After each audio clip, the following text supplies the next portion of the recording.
Hello, hello, hello! I am Kasagi Usagi, and I am here with more Phoenix Wright, Ace Attorney, Trials and Tribulations, and I do believe we will be done with this game today. I will die trying.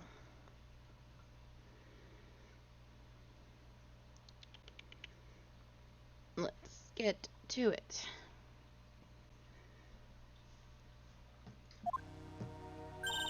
Good morning! Oh, are you by yourself? Morning, Pearls. Mr. Nick, please tell me what's going to happen to Mystic Maya. I'm sorry. We don't know yet.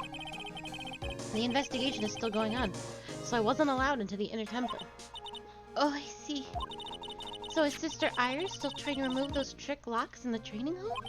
No, she's the defendant in this case, so she can't be at the inner temple. She's required to be here in court. Then how come she's not here in the defendant's lobby? I have to admit it's kind of strange. If you're looking for Iris, she's in the prosecutor's lobby. I thought so. Edgeworth! What's Iris doing over there? She's going over today's testimony with the prosecutor as we speak. Today's testimony? You heard me. Iris is going to be testifying as a witness for the prosecution. Wait, what? The prosecutor is squeezing her for a confession. Or so I heard. Franziska von Karma, what are you up to? I know what you're thinking, but Franziska isn't going to be the prosecutor today. What? Then who is? The only other prosecutor you know. Who else would it be but Godot? Godot? Franziska is engaged in some important work at the Sacred Cavern. The Sacred Cavern? You don't mean that she's... Exactly. She has been out there all night, trying to remove those trick locks. With the head nun's assistance, naturally. We estimate that the last of the locks should be taken care of in about 3 hours. I hope everything continues to go smoothly and we receive some good news. Yeah. Thanks, Edgeworth. Prosecutor Godot intends to nail this case shut today. Be prepared to fight like there's no tomorrow. You don't have to tell me that. Touché. I can already see it in your eyes. You're not the same fever-ridden frantic maniac you were yesterday. It's strange. On the way here, I decided that today would be the end of all of this. Almost immediately after I made that decision, I felt myself getting stronger. Interesting. Maybe you've passed your cold onto someone else. Literally. And with that, I leave the rest in your capable hands, partner. Oh. Thanks. Aibo. That's more meaningful in Japanese, I think. I still don't have answers for most of the riddles plaguing this case. The circumstances around the murder of Miss Elise Douanet, Miss Misty Faye, the impossible flight Larry claims to have seen, and what that woman is really after.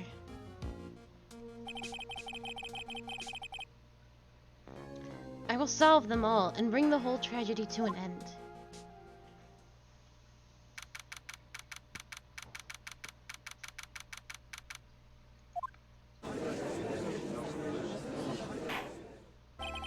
Court is now in session for the trial of Iris of Hazakura Temple.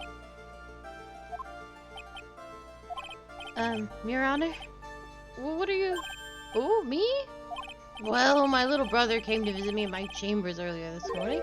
All of a sudden, in the blink of an eye, he developed a scorching fever and fainted. Therefore, I'll be standing in for him. I see, Your Honor. So they're brothers. That explains a lot. My poor brother. He looked a bit pale, not to mention sad he couldn't be here.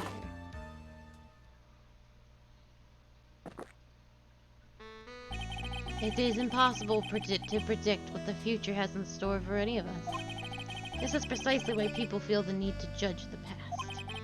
And we of the court have been charged with the solemn duty of passing such a judgment.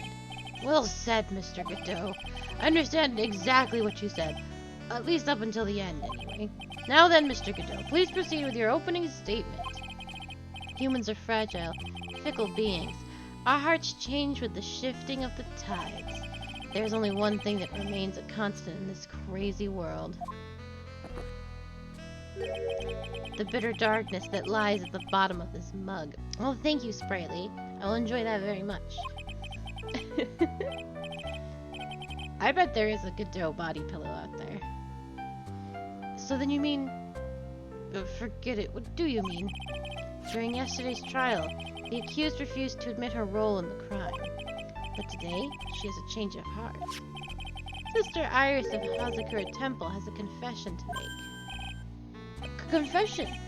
The defendant? Iris, why didn't she discuss this with me first? Very well. This court will now hear the defendant's confession. Upon meeting a beautiful lady, always ask for her name and profession. That's one of my rules. My name is Iris. I am but a simple nun undergoing training at Hazakura Temple. Witness, is there something that you want to confess to? Yes. But first I want to apologize to Mr. Wright. I can't continue lying to everyone anymore. It's alright. What is it? Mr. Wright, I have to admit that I did play a part in this terrible incident. Are you actually confessing? Are you saying that you were the one who murdered Miss Elise Douanet? No, I'm not, Your Honor. But I dealt with the cover-up after the murder took place. After her spirit left, I took the lifeless shell of Mystic Elise and carried it to the Hazakura Temple courtyard where I desecrated it. What? Order in the court. Order! Witness, are you saying you were an accomplice to the murder? Yes, that's correct. What? 3 minutes in court and I'm already covered in a cold sweat. Ha! Everyone on the planet is an accomplice to something.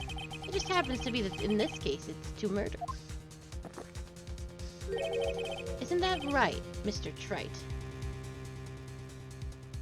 Oh, I don't know.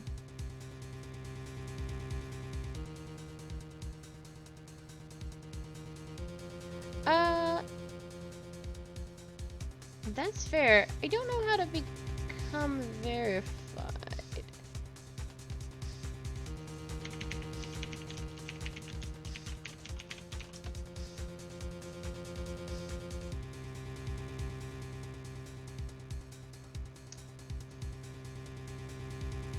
I believe I have all the...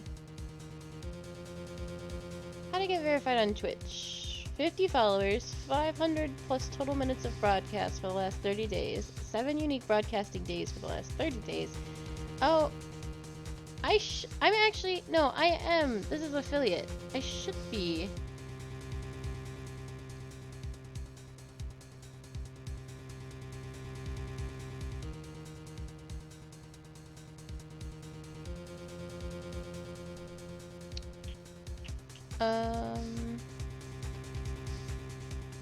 I don't know. I have all the criteria. Oh, okay.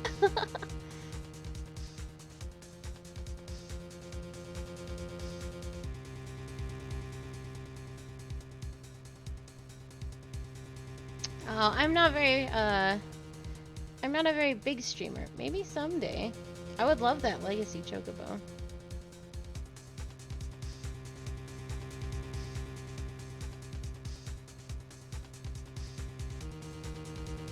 Maybe someday. You gotta dream big. Isn't that right, Mr. Trite? That Godot. So this is the confession they were conferring about. It pains me to say this, but it looks like Iris's testimony was all a lie.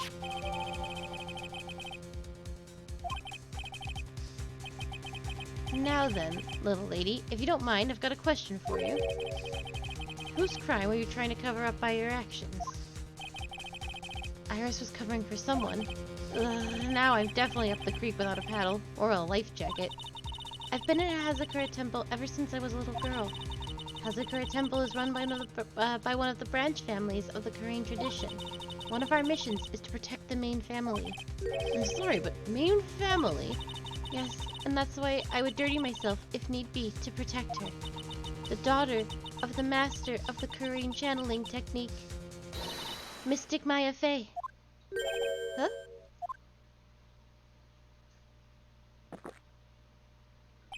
Wake up and smell the coffee, trite.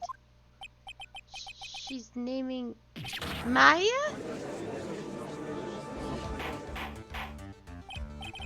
Order in the court. So not only did you witness the murder, you know the name of the murderer?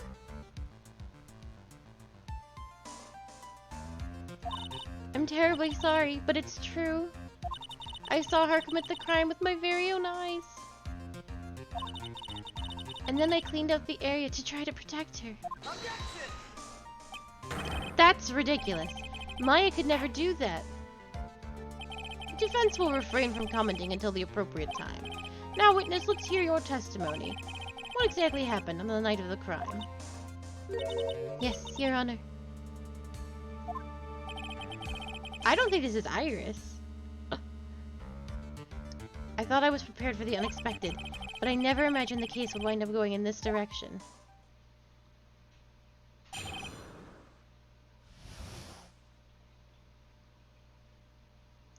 I don't think the real Iris would accuse Maya of murder.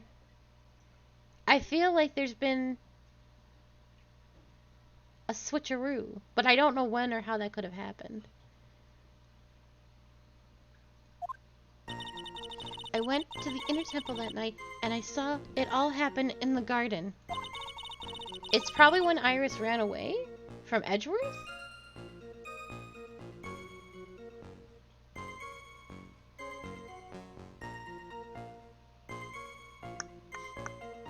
I'm a little... There's a lot happening in this case. I saw Mystic Elise strike Mystic Maya with her staff.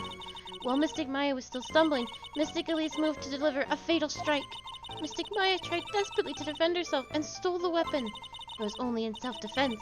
You can't blame her for it. So it was in self-defense. Yes, Mystic Elise was the one who attacked first. That's why I tried my best to protect Mystic Maya. You moved the victim's body to the temple so that Maya wouldn't be suspected. Isn't that right? Not bad. You've got the instincts of a true criminal. Something's not quite right. I'm sure it was established yesterday that Iris never went to the inner temple that night. And that the person who did go was that woman. Iris even admitted it. Now then, Mr. Wright, please proceed with your cross-examination.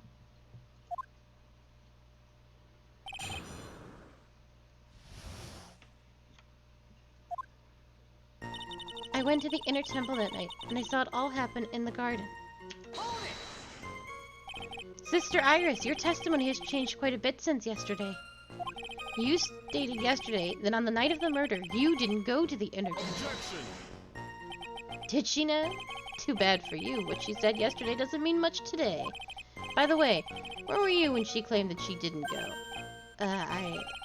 It was in the inner temple's training hall. A private conversation between the two of you does not constitute testimony. That would be properly described as hearsay. What do you have to say, witness? I just couldn't tell him the truth at that time. Mystic Maya, she's your girlfriend, isn't she? God. I didn't want to be the one to break it to you that I saw her commit murder. There. We all understand how difficult this is for you. Now then, let's continue with the testimony. What did you witness in the temple garden? Well, Your Honor, I saw Mystic Elise strike Mystic Maya with her staff. You're saying that the victim attacked Maya? I mean Miss Faye? Yes, it was a truly frightening scene. Mystic Maya was struck hard on the head and looked like she was going to collapse. What were you doing at that time?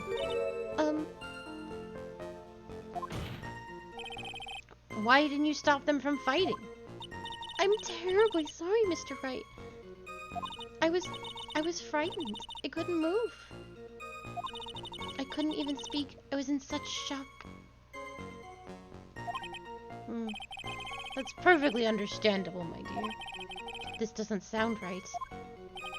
I don't believe this testimony for a minute. What happened after that?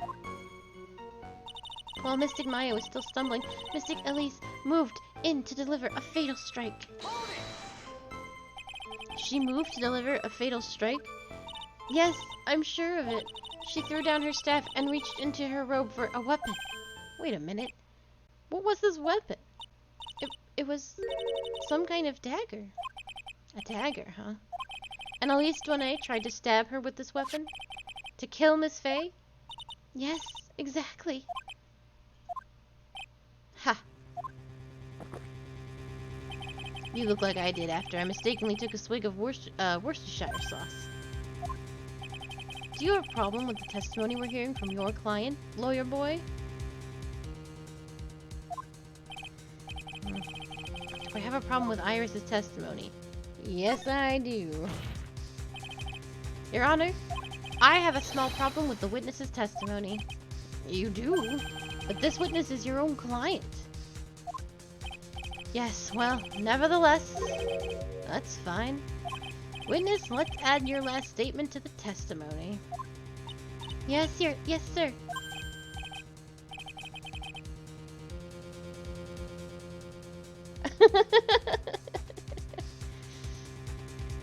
Thank you.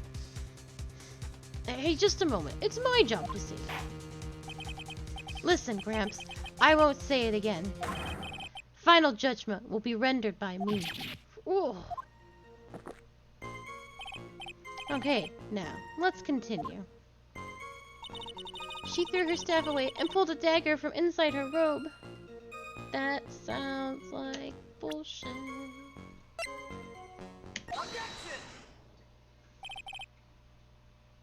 Sister Iris, there's something strange about your version of events. Huh? Miss Douanet throwing her staff away makes no sense at all to me. But all you can do with a staff is hit someone. Naturally, you wouldn't know this, Sister Iris, but the victim's staff had a special feature about it. As you can see, it's a sword. Oh! If Elise Douanet really had wanted to kill Maya Fey, she wouldn't have needed to use a separate dagger. Not when she already had a beautiful blade in her hands already. Well, Sister Iris, what do you have to say?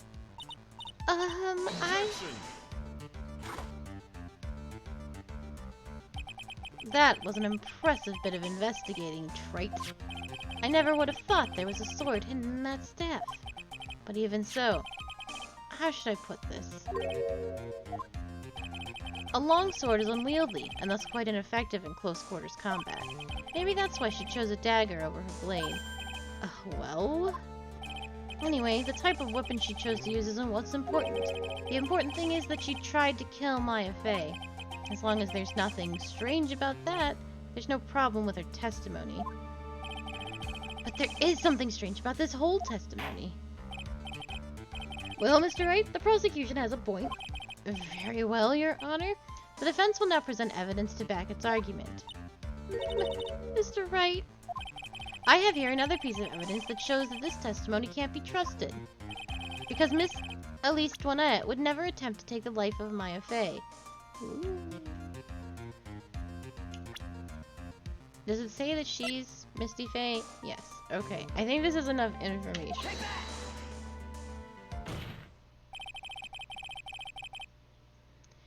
Elise Douanet would never have attacked Maya Fey. How can you be so sure? Because the victim's real name was not Elise Douanet. Her real name was Misty Fey. Fey? Oh, no! Not Mystic Misty Fey!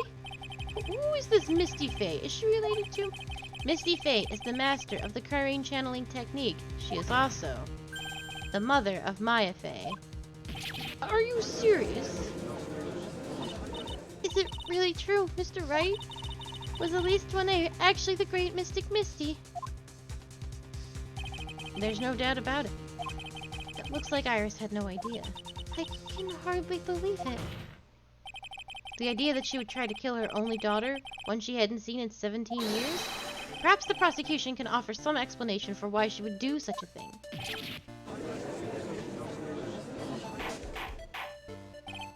Order! Order in the court. Upon first hearing the witness's testimony, it seemed natural enough. However, in light of some facts that have just been presented, one, that the victim supposedly threw away his sword during a fight, and two, that the people battling to the death were mother and daughter, despite the facts being believable when taken on their own. When taken together, the entire story seems difficult to believe. Listen, there's nothing in this world that isn't possible, except for one little thing. Yes, what is with this one little impossible thing? Ha! You still don't get it. You think maybe my beans are under-roasted, but you have no idea, Gramps. Could you get to your point? I heard this witness's confession this morning, just as I had taken the first sip of my 8th cup of morning coffee. You're going to ruin your health, my friend. Anyway, after hearing this woman's confession, I had a detective who loves to investigate sent to the scene of the crime. And he discovered this little beauty. Is that the dagger the witness testified to see? Obviously, Your Honor. But do you not notice something else? Now that you mention it, if you look closely, there appears to be blood on it. Where did you find that? I didn't see that when I investigated the crime scene. Did you investigate the pine tree at the crime scene? Huh? The pine tree? It was... the dagger was stuck at the back side of the pine tree.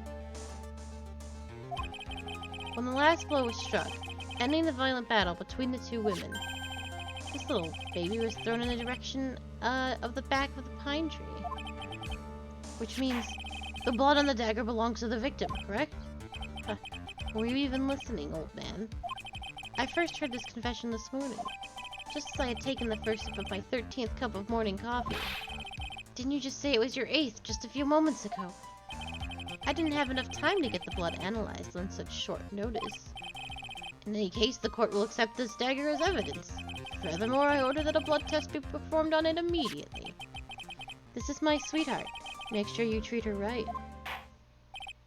Bailiff, get this piece of evidence to the crime lab for testing immediately. Now then, the testimony we've just heard had numerous unbelievable aspects to it. However, after having found the very dagger the witness spoke of, I believe we can consider her testimony to be credible. Cute girls never lie. Ever. Well, that's simply not true. In any case, witness, if you could please testify again to this court. About what, Your Honor? About the incident you saw. The battle between the two women. Yes, Your Honor.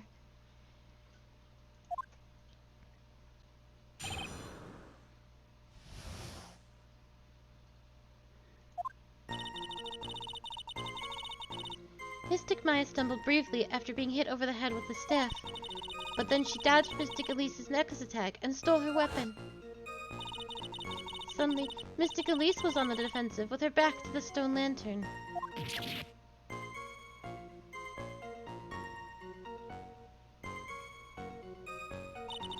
That's when Mystic Maya stabbed Mystic Elise. Mystic Elise managed to fling the knife away, but then she collapsed.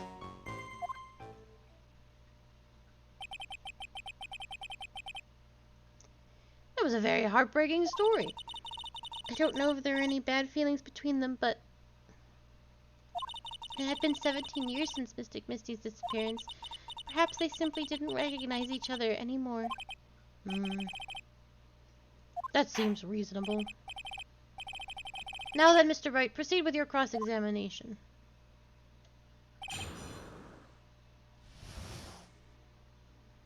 Ugh. Mystic Maya stumbled briefly after being hit over the head with the staff. Iris, where were you standing when you witnessed all this? What do you mean? Well, if either of them had noticed you, they might not have continued their battle. I wonder if that's true. The two of them, they were standing near the garden's stone lantern. I was watching the whole thing from behind. It was dark where the two of them were, so I think that's why they didn't see me. So it was dark in the garden when the murder took place? Tell me, what did Miss Maya Faye do after she was struck? But then she dodged Mystic Elise's next attack and stole her weapon. What happened to the victim's staff then? I'm not sure. The area was very dark, so I really couldn't see. I think it got knocked away somewhere as the fight escalated. That makes sense. That would explain the need for the dagger. Mystic Elise raised the dagger to strike, but Mystic Maya dodged it at the last second. The dagger struck the lantern and fell to the ground. And then at some point, Mystic Maya picked it up. Nothing sounds especially strange yet. What did the victim do when the weapon was stolen from her? Suddenly, Mystic Elise was on the defensive, with her back to the stone lantern.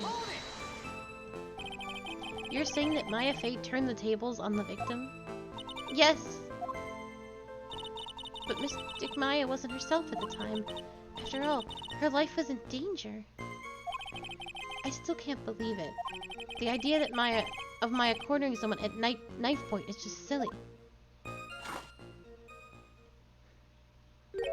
As they say, a cornered fox is more dangerous than a jackal.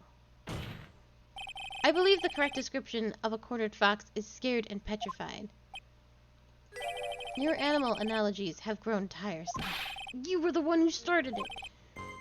Anyway, so after Maya Faye backed the victim into the stone lantern, what happened next? That's when Mystic Maya Faye stabbed Mystic Elise. I don't believe that's accurate.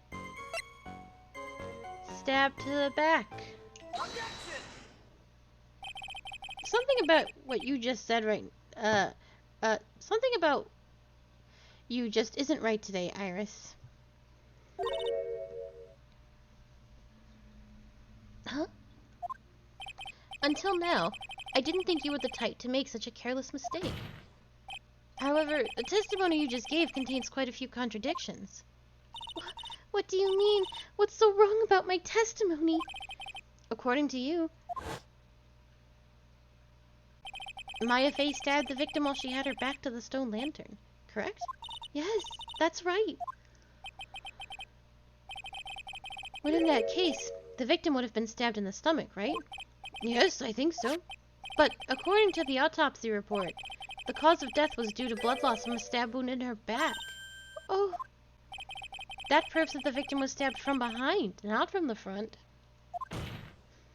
Sister Iris, it appears another seed of doubt has sprouted from your testimony.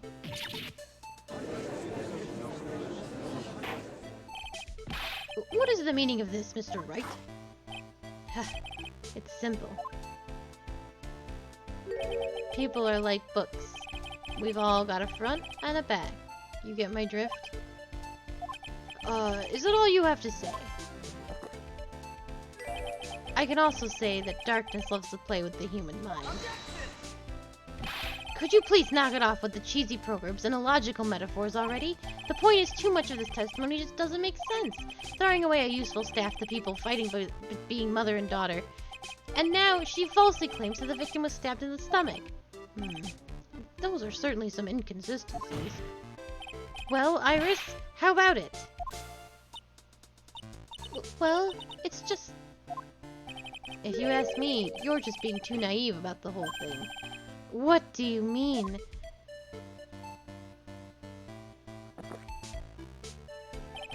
There are 253 distinct types of bitterness in coffee, but to pick out each one requires a total concentration and the use of all the senses.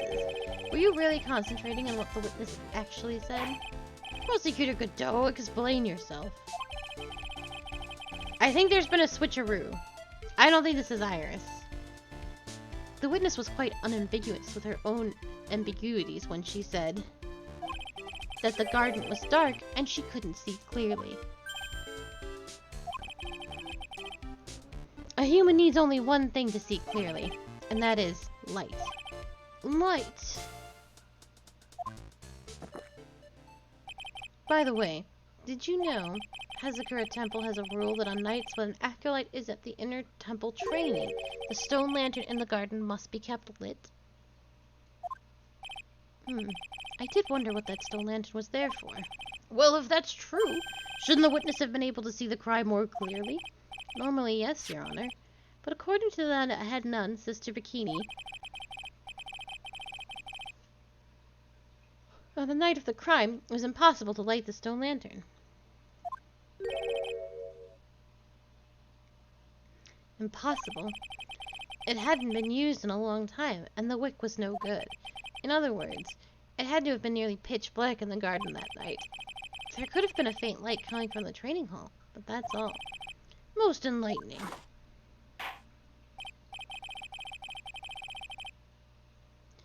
Yes, that illuminating fact has chased all the contradictions away. If the staff was dropped, it would be difficult to see. It also explains why they didn't recognize each other. We can't see the demons that lurk in the night. That's why humans are weak. Isn't that right, Trite? Ugh.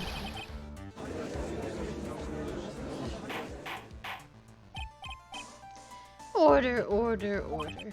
Here, Your Honor. Let me present the stone lantern into evidence. Maybe it will rekindle the flame of truth in your minds.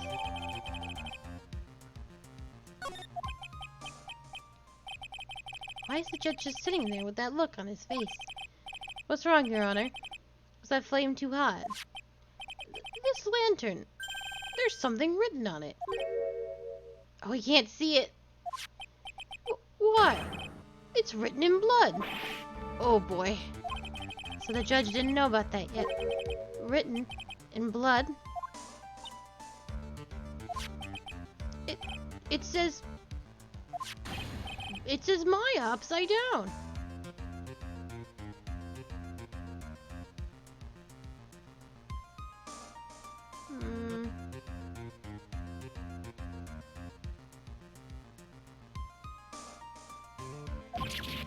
What the? Oh yes, that's right. After being cornered and then stabbed by Mystic Maya, Mystic Elise didn't fall down right away. She must have been writing that on the stone lantern behind her.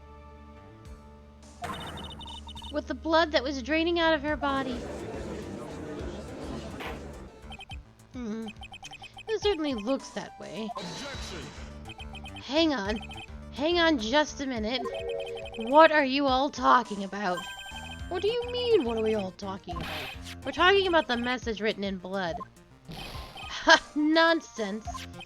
This lantern. It's as clean as a whistle. Could it be? He can't see the bloody writing at all? Now that I think of it, he did say something to me yesterday. My eyesight is pretty messed up.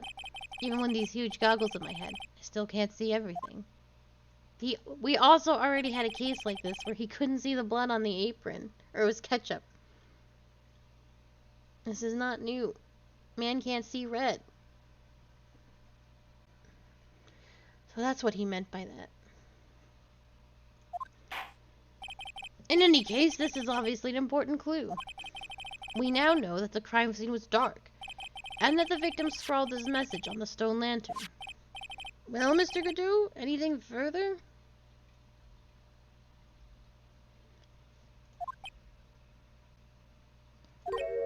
Mr. Godot? Okay then, let's move on. Godot is literally shaking, and somehow I don't think it's from caffeine overdose. I believe it has now been established that Miss Toinette was killed by Maya Fey. That's just wrong. Now it's time to turn our attention to you. Yes, sir. After the victim died, you did something, didn't you? Let's hear it. We're all ears.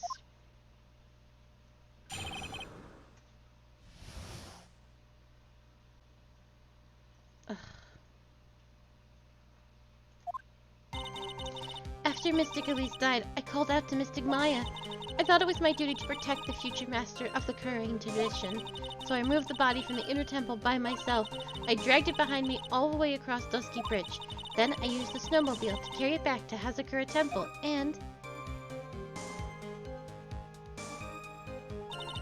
I used the Shichurito to alter the way the wound looked. So you moved the body? Yes. I was raised at Hazakura Temple. I owe a great deal of thanks to the Fae clan. But even so, I never imagined that Elise Tournay was actually Misty Fae. I've committed a terrible sin. A terrible trick of fate. I believe you're looking for Twist of Fate, Your Honor. I intended to return to the inner temple after taking care of the body. But you were spotted by the head nun, correct?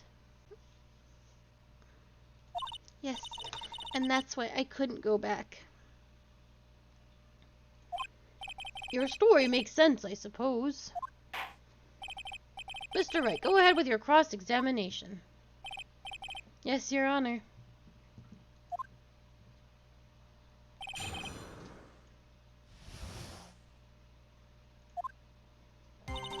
After Mystic Elise died, I called out to Mystic Maya. So you waited until everything was over before making a move? No, it's not like that. She saw someone murdered right in front of her eyes. It's not surprising that she was a little timid. Yes, I suppose that's true. Sometimes when I'm watching lawyers argue back and forth with each other, I feel so helpless that I just sit quietly and wait for them to reach a conclusion. Is it your job as the judge to mediate the argument? It wasn't until Mystic Maya saw me that it finally dawned on her what she had done. I thought it was my duty to protect the future master of the current tradition. So then, you knew. You knew the significance of the name Maya Fey? Yes, of course I did. That's odd. I mean, Sister Bikini didn't recognize Maya's name, let alone her position. Anyway, she was a very special person indeed. So I removed the body from the inner temple by myself. Why did you do that? Because I didn't want Mystic Maya to be suspected in any way. I thought the best thing would be to remove the body from the crime scene. You moved her body all by yourself? Yes, I did. It would have been impossible if it wasn't for the snow. The snow, huh? I dragged it behind me all the way across Dusky Bridge. It's pretty amazing you could make it all the way across. That's a rickety old bridge. It looks worse than it is. It's surprisingly sturdy despite its age. It's like they say, idiots are too stupid to catch even a simple coal. But there's one other thing about that bothers me. Why not just throw the body into the Eagle River? It would have been much easier than dragging it all the way to Hazakura Temple. I thought that it would still cast too much suspicion on Mystic Maya. That's why I try to take the body as far away as possible. Ha! Makes perfect sense to me. For the time being. Anyway, what did you do after you crossed the bridge? Then I used the snowmobile to carry it back to Hazakura Temple, and I used the Shinsito to alter the way the wound looked. Oh. The snowmobile? I knew that would show up sooner or later. Yes, I had the key. I used the snowmobile to travel from Hazakura Temple to Dusky Bridge. This is the part that was in question the other day. Should I ask for more details? Ask about the tracks? If you really did move her body by snowmobile, then there should be tracks left in the snow, right? Well, yes, naturally you would expect tracks. This picture was presented at yesterday's trial. Are those the tracks from that ride? Yes, I think they are.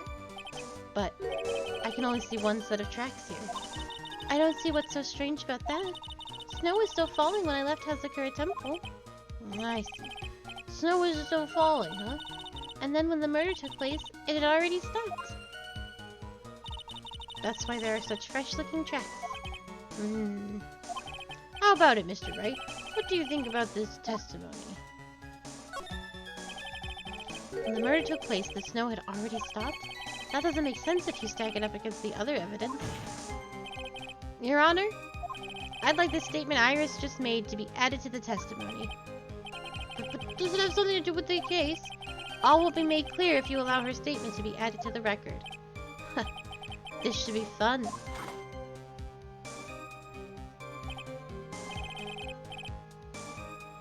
You, let's get this snow business cleared up, shall we? Yes, sir.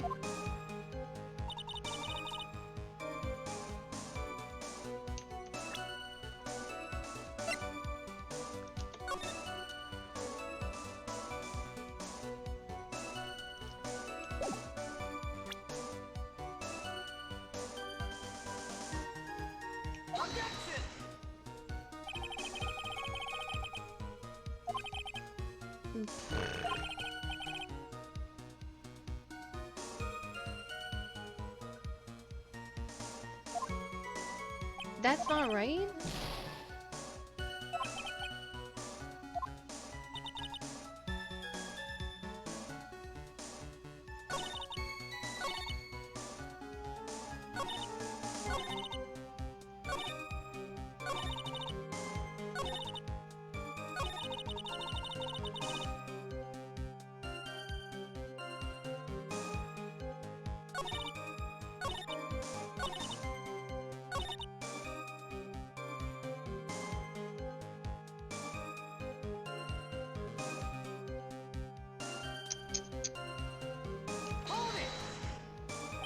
There have been a lot of contradictions in your testimony so far. This time, are you sure it's all true? Yes, I am. When the murder happened, the snow had already stopped. According to you, that's why the snowmobile tracks were so clear. That's right. I'm certain of it. I think I've trapped her this time. I see how you think. Snow, huh? What is going on here? If the snow really had stopped by the time of the murder, it means there's a bigger hole in her story than the movie The Grid Revelations. Huh. Well then, Mr. Wright, perhaps you'd like to share your theory with us? Let's see what's up your sleeve, or rather, at the end of your index finger.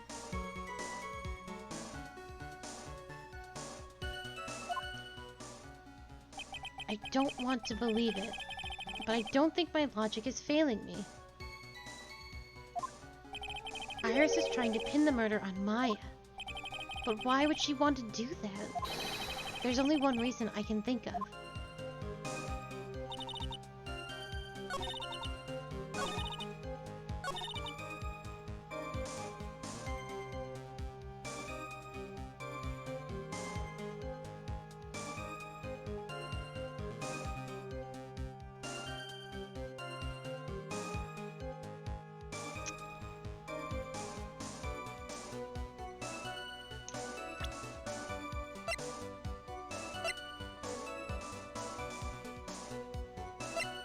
If she died at 11, and snow hit the bridge at...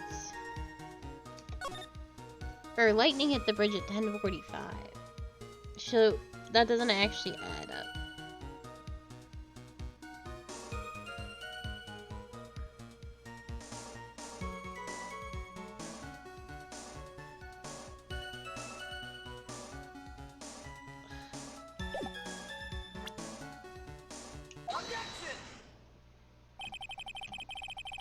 I'm not sure. You claimed the snow had already stopped when the murder occurred. But I'm sorry, Iris. That just isn't possible. What? This is the weather data from the night of the murder. Yeah. According to this, the snow didn't stop until 10:50 p.m. But you couldn't have crossed Dusky Bridge at that time. Where I presented was right, but I was, it wasn't the evidence that they wanted me to show. At least not, they didn't want me to prove that point. They wanted me to prove something else, somewhere else. Why do you say that? Because 5 minutes before the snow stopped, Dusky Bridge was struck by lightning and had caught on fire. What did you say? The bridge? It was on fire? You don't mean to say you didn't know about it? It was because of that lightning strike that the bridge burned down. What? But it can't be. It looks like you still haven't figured it out. No matter how hard you tried to deceive or conceal the truth, you can't pull the wool over the eyes of a real defense attorney. This isn't Iris. This is somebody else. This is, Dahlia. Order, order, order. The bridge was already on fire when the incident took place. That's right. The inner temple was totally cut off from the outside world. There's no way you could have crossed the bridge, body or no body. Ugh. Witness, even my patience has its limits. Any further lying and I will find you in contempt of court. Do you have anything to say for yourself? Ugh. The only person here that is truly contemptible is you. Old man. Me? How dare you? Whether this witness lied or not doesn't mean squat right now. Squat? The important thing now is to find out the truth. Isn't that right? Yes, of course, but whether it was snowing or not snowing, or whether the bridge was burning or not, there are two facts that can't be disputed. First, the body of Elise 1A was discovered in the Hazakura Temple courtyard. And second, the head nun, Sister Bikini, witnessed Iris desecrating Elise 1A's body. He makes a good point on both accounts. That's not right, I'm not lying. What are you claiming this time? I wasn't myself at all that night, so my memory is still somewhat hazy. You have stood at the witness stand and testified this entire time. Are you telling us now that your memory of that night is hazy? It's only human to err. If you're so perfect, Wright, maybe you can explain this for the court. What is it? When the murder happened, the bridge had already burnt down. But somehow the body traveled across the bridge and was found in the temple courtyard. Perhaps you have some kind of perfect explanation for this little magic trick. Well, not exactly, no. I know there must be some other way she got across the burnt-out bridge, but unless I somehow demonstrate it, we'll never know the truth. I know, I called this last night. They attached her body to a string and threw her over the blazing bridge, which is how Larry saw a girl flying last night. That's why she has bruises all over her body, because she just, they pachooed her, and then she went splat. It looks like the defense is not prepared to offer a suitable explanation.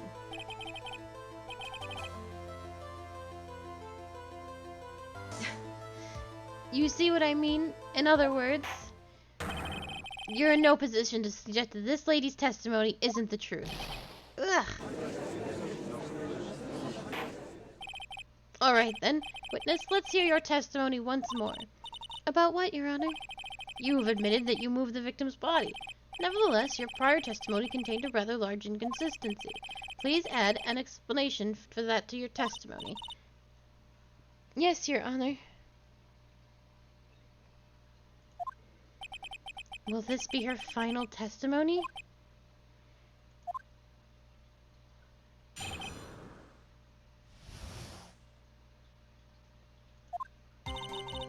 Other than walking over the bridge, there's no way to move the body. So I must have just gotten confused, I guess. Was the snow still falling? Or had it stopped? Does it really matter that much? Are you saying there's a way to cross a burning bridge? I know. So it was just a misunderstanding, I see. This is a photo of Dusky Bridge after it burned down from the lightning blast. It was taken on the morning after the incident.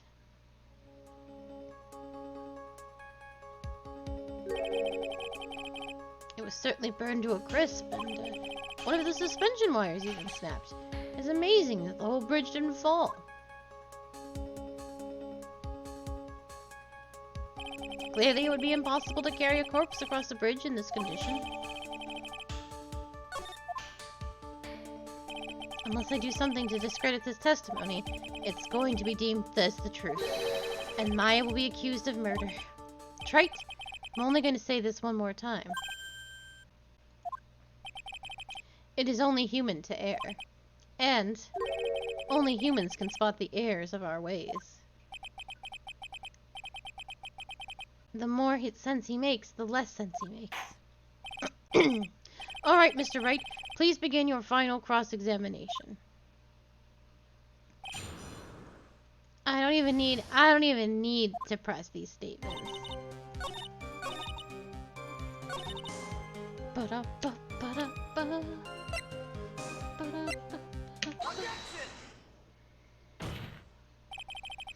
A dead body flying over a burning bridge. I wouldn't exactly rule out the possibility. What? Ha! You're saying it's possible. Don't make me laugh. The only thing that's possible about your claim is that it's been pulled out of thin air. I don't know about that. In any case, we have a witness who did see it happen. Preposterous. Who is it? Who is this witness? I can't chicken out here. I've got to keep on the attack and go, go, go. Miss Elise Douane's brilliant and highly gifted apprentice, Laurice Douane. Brilliant? Highly gifted apprentice? Remember that he said in his testimony that night he was at the Mountain Shack, Heavenly Hall, and that's when he witnessed the event. I think you've all seen the sketch before. An exact drawing of what he witnessed that night. Are you serious? Today's not April Fool's Day, is it? Mr. Wright, are you seriously claiming that the victim flew through the air? And you're using this pathetic scribble to support your argument? Uh-oh. The judge looks like he's about to blow a gasket. Well, Trite, there's nowhere for you to hide now. Other than looking like it was drawn by a 6-year-old, does this sketch prove anything? Yes, I'm pretty sure it does, and I'm going to prove it. Listen, I know your tricks. You're trying to turn this whole thing upside down. If you're so eager to turn this case upside down, why not start with this sketch? Upside down? Why did Godot say that? Alright then, let's hear the defense's theory. What exactly is this sketch trying to show? I don't think old Whiskerface is going to forgive any more mistakes. Alright, Phoenix, look carefully and think it over. The sketch drawn by Laurice Douane is...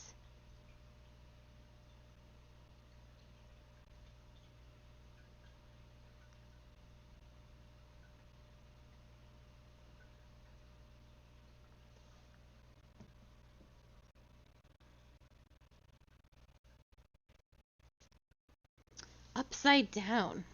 That's what Godot said.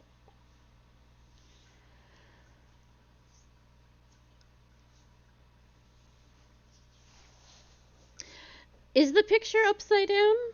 Because the suspension wires are here. The suspension wires are here. And the suspension wires, I believe, on the bridge are on the bottom.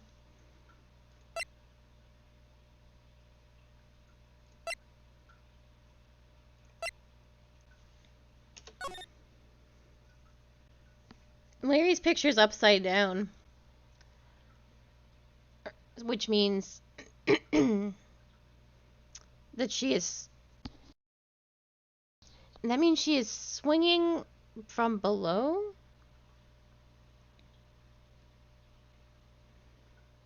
No. So whoever killed her on this side, and I believe it was... I think I know who it is. And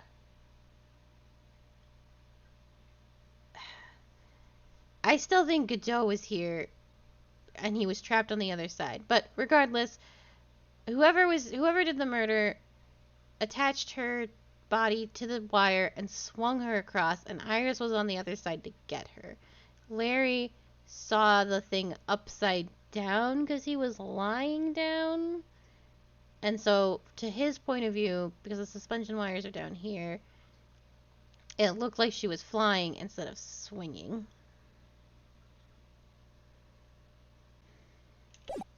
Which makes this a contradiction?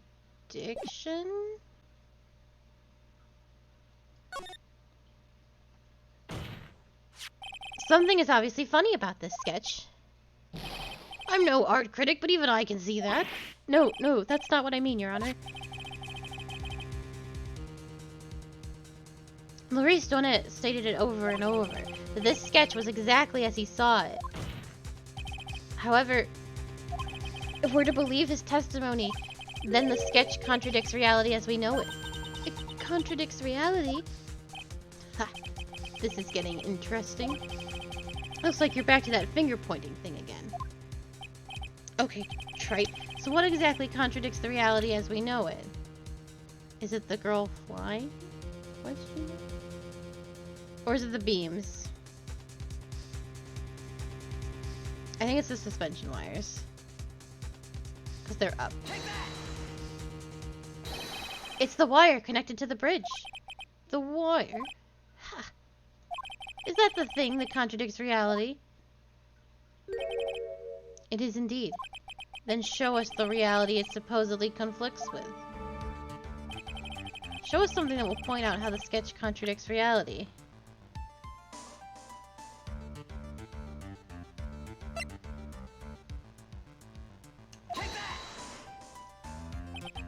That's a photo of Dusky Bridge, correct? Yes. Now compare the sketch and the photo for a minute. In the sketch, the wires appear to be above the guard wires. But on the actual Dusky Bridge, jumping Jehoshaphat! The wires are below the guard wires.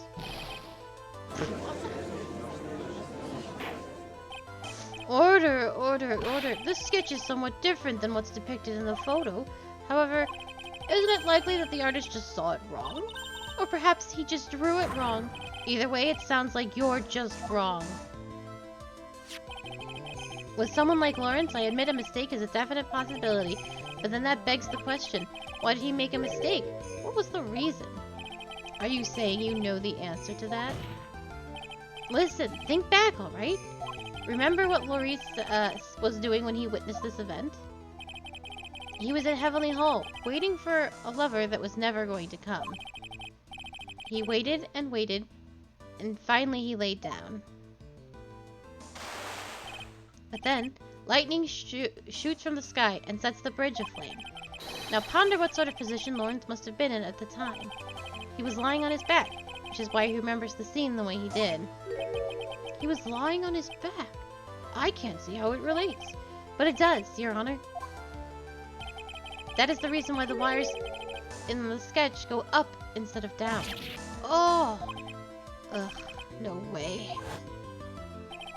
Lawrence Douanet witnessed the event while he was lying on his back face up. In other words, the scene that he saw was actually upside down.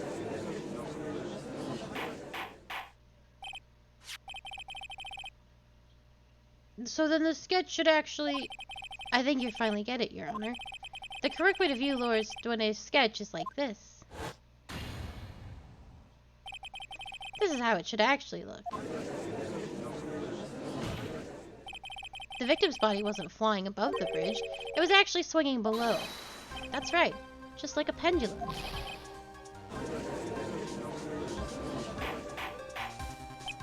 Order! Of all the things to say, a pendulum? The bridge was burning to a crisp. There was no way to get across it. But if the body had been found at the inner temple, it would have caused problems. This is where the criminal decided to take a gamble. They used the burning bridge to get the body across to the other side. I am so sorry. I know this is a very intense moment. I have a very important phone call that I have to take.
Oh.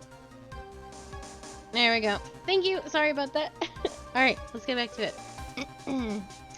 They used the burning bridge to get the body across to the other side, and a pendulum was the only way to get it done. Objection. Let's think about this for a minute, shall we? Dusky Bridge is about 20 yards long, which means it's about that far from the inner temple to the opposite cliff. Yes, that sounds right. In order to cover that distance with a pendulum, you'd need a rope at least 10 yards long. To get a rope that long, you have to plan ahead. The lightning strike that night can only have been an accident, so it doesn't make sense that the culprit would have prepared the rope beforehand. So then, they didn't have to get the rope ready. The rope was already right in front of them.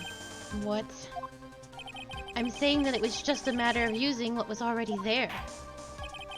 In that case, Mr. Wright, please give us an explanation to support your theory. What makes you think the criminal had the rope on hand to create a pendulum? They used the wire, right? I hope this isn't a leap. And the meaning of this is, if you want to know where the rope came from, it's hanging right there in front of your glorious beard. Oh! This is one of the wires from the bridge. When the lightning struck the bridge and set it on fire, one of the suspension wires came loose from its anchor. The criminal didn't have any time to waste, so they tied the wire around at least one of his body.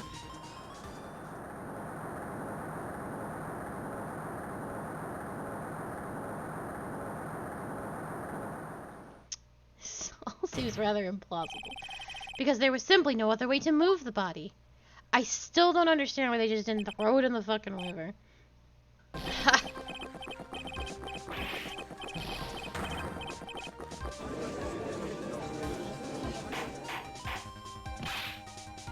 Mr. Godot? It seems that Mr. Godot is more focused on his coffee than answering my question. It seems that the odds of a rope being readily available were very high, so I suppose that's not an impossibility after all. Possible or impossible, that's not the question we need to ask. There's only one question. Did that really happen? Trite, I wonder if you can prove what happened to us. Do you have any actual evidence that the body was swung over like a pendulum? Yes, I do. It's in the autopsy report because she's all bruised. Before I present my evidence, let me review what we know so far. According to this photo, one of the wires snapped. Looking at the map, we can see it's the one that was in front of the inner temple. So then, that was the spot where the criminal... Yes, precisely. Now let us consider the body's movement by looking at the overhead map again. If the body was pushed from this point here, it would drop on the opposite bank at approximately this point. Did you say drop? Well, they must have failed to catch the body on the other bank. What makes you think something like that happened? Because I have evidence that suggests your body dropped some distance. What kind of evidence? Take a look at this autopsy report. It says here that her body fell about 10 feet after her death. 10 feet, huh? That's most likely the height difference between the two sides. The body overswung due to the forward momentum, but then came loose and fell about 10 feet. And then, as a result of the landing impact, this crystal sphere was knocked loose. Yes, this blood-stained amethyst crystal. It's the one that came off Miss Elise Duenna's staff. And even more important, it's the place where this crystal spear was found. Indeed, I believe it's already marked over this overhead map. The crystal was found... Oh! Precisely, Your Honor. In this very spot, the pendulum would arrive if given the right amount of speed.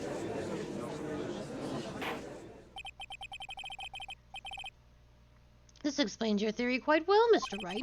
You have provided us with the way the body could have moved that night. An impressive deduction, Mr. Wright. Most impressive.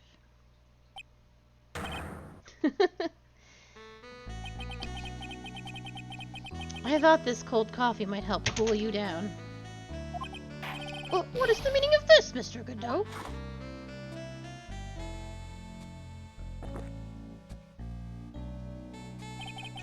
That was a dark and bitter guess that you made, Trite. But you forgot about one thing. Oh, and what would that be? The aroma. A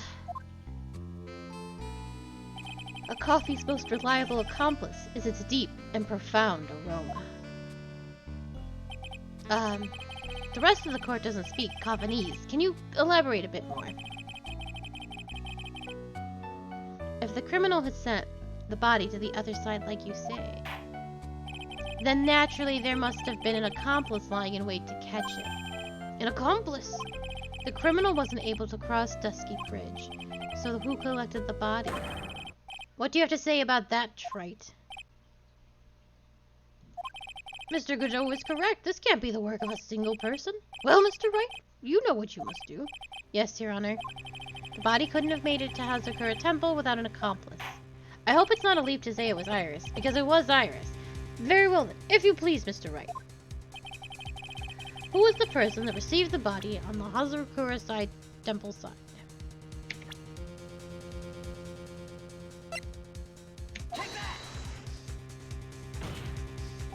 It can only be you, Sister Iris. Huh? Oh! But I don't see why you're so surprised. The only way to transport the body from Dusky Bridge is by snowmobile. But with her bad back, Sister Bikini could never pick up a body like that. You're the only one that could have managed it. Objection! Trite, were you even listening to the witness's testimony?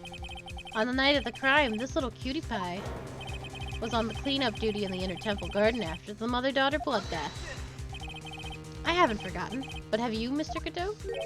This witness was also seen at Hazakura Temple, desecrating the corpse of the victim. Strange indeed. It's almost as if, on that night, the defendant was in two different places at the same time. Sister Iris, let me ask you something. Why didn't you mention it when you first gave your testimony?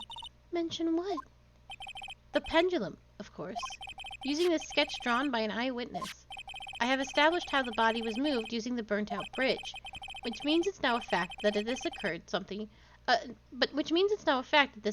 Something you should have already known. No, I had no idea. I didn't know anything about a pendulum. But the body couldn't have been passed along to the other side without your help, so you should have known about it. In fact, it'd be impossible for you to be clueless about this whole thing. Unless you're not really Iris to begin with. What? How can you say that, Mr. Wright? What kind of nonsense is this? You're saying this witness is an Iris of Hazakura Temple? Objection! Are you serious? Trite. You mean this woman is... There's no one besides Iris that could have received the corpse that night. Now I get it. Now I know why I've been sick to my stomach this whole trial. Why her whole demeanor changed so suddenly from yesterday, and why she's trying to pin this murder on Maya. The woman that's standing there at the witness stand, her real name is...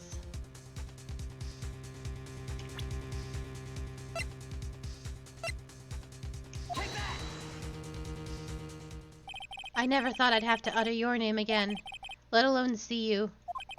It's been a long time. Dahlia Hawthorne. Hawthorne? Sister Iris had a twin sister. And you're looking at her. Miss Dahlia Hawthorne. That name rings some bells. Distant bells, but bells nonetheless. Ha! It's just your imagination, Gramps. This file contains all the relevant data about Dahlia Hawthorne.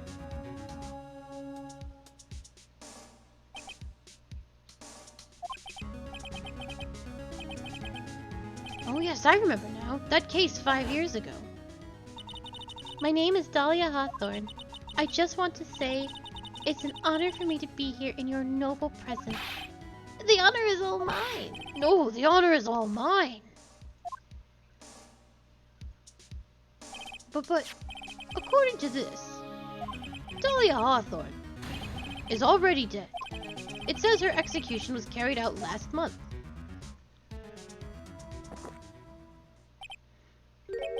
So what? Death has no meaning in this courtroom. What? Order, order, order. Wait a moment. How can you? My sister, she's already dead. What kind of... You of all people should already understand. After all, the blood of the master of the Korean channeling technique flows within that body. The Korean channeling technique? Where have I heard that? That's right. You're not Dahlia Hawthorne herself. You're the spirit of Dahlia, currently inhabiting the body of a spirit medium. What an exciting story. Exciting, but quite impossible. You're asking us to buy that Dahlia Hawthorne just happened to be channeled by someone on the very night of the murder to a temple where her twin sister Iris was? Well, if you're going to put things that way, then yes. We're supposed to believe a coincidence like that just happens? Naturally, it was no coincidence. The whole thing was part of a plan from the very beginning. It's all written right here in these instructions. What's that? These instructions were written by your mother, Morgan Fay. And part of the plan called for Dahlia Hawthorne to be channeled. That night, there were 2 irises at Hazakura Temple. 2 of them. Even the time of the channeling was planned out, as soon as you hear the lights out bell. In other words, 10 p.m. However, Iris was seen before dinner time. That means the Iris that was at dinner was the real Iris. And the Iris who gave me the hood in the main hall was also the real Iris. Meaning that the Iris Sister Bikini saw at the inner temple was someone else dressed as her. Namely one Dahlia Hawthorne. Do you even know what you're saying, Wright? This whole channeling the spirit of Dahlia Hawthorne business. Yes, it's true that you found plans that talk about it. However, there's one thing that's perfectly clear. The witness currently standing in the witness stand is the real Iris. What? What?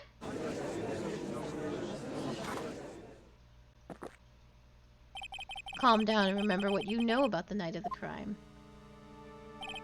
After meeting Sister Bikini, the Dahlia Hawthorne that had been channeled would have been stranded at the inner temple due to a lightning strike.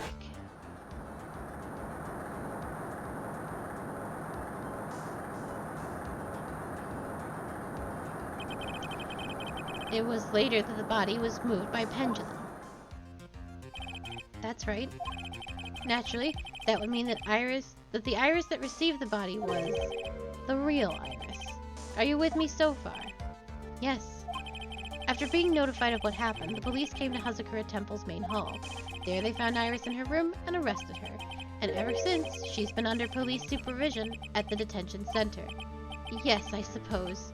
I can't deny any of that. Whew, thank goodness. It looks like he's finally convinced. But something still seems off. Way off. I'm not convinced that the Iris here is the same one from the other night. Ha. I suppose you're about to say something really ridiculous. It was during the earthquake when Edgeworth lost consciousness. Like, the real Iris and the spirit of Dahlia somehow switched places.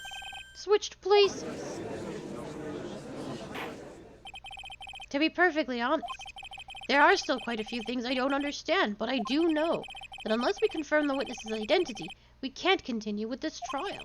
Iris doesn't have the spiritual power needed to channel Dahlia, which means they must have switched places somewhere. Well, Mr. Wright, since the time she was arrested at Hazakura Temple, have there been any chances for Iris to switch places with Dahlia Hawthorne? Your Honor, I think there might have been one chance. Oh, explain yourself. Yesterday, for a few minutes, Iris's whereabouts were unknown. Unknown? What do you mean? What I mean is, there was a span of time in which Iris was able to move about freely, unsupervised. Well, what was it? Who would give a murder suspect time to move about freely like that? I'm sorry. I know you didn't mean to. It wasn't your fault. The person who gave Iris this chance to freely move about was... Oh no! I'm so sorry. Oh, this feels so mean. Alright, I'm sorry, Edgeworth. This is Mr. Edgeworth, isn't it? Your Honor, there was a fairly large earthquake yesterday, was there not? An earthquake?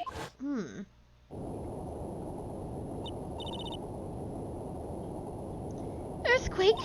Oh my goodness, the inner temple! This kind of tremor might...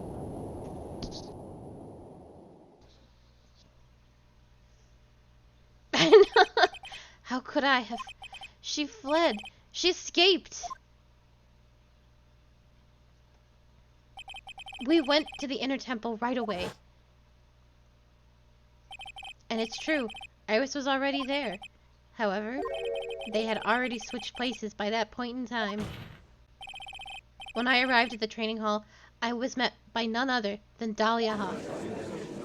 That's why when he asked her, one of the last things he asked Dahlia, or this girl, Iris, yesterday was he was like, oh, did Dahlia ever talk about me? Do you know how she felt about me? And like, without hesitation, Dahlia was like, she hated your guts. And it was just like, so I felt weird that Iris would say something like that. It seems like she would phrase it more delicately, but if it was Dahlia, of course she'd give him the 1-2. That's quite enough already, Mr. Wright. Now see here, no judge in his right mind would consider the idea of spirit channeling and... Be quiet. It's been a long time, Mr. Judge. That voice. Guess I'll have to ask again. Upon meeting a beautiful lady, always ask for her name and profession. That's one of my rules.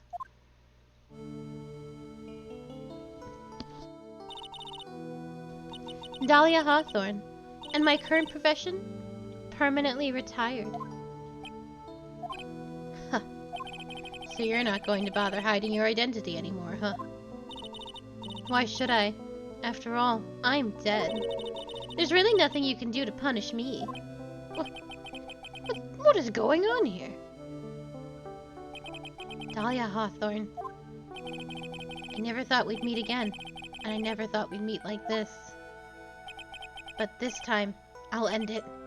For her and for myself.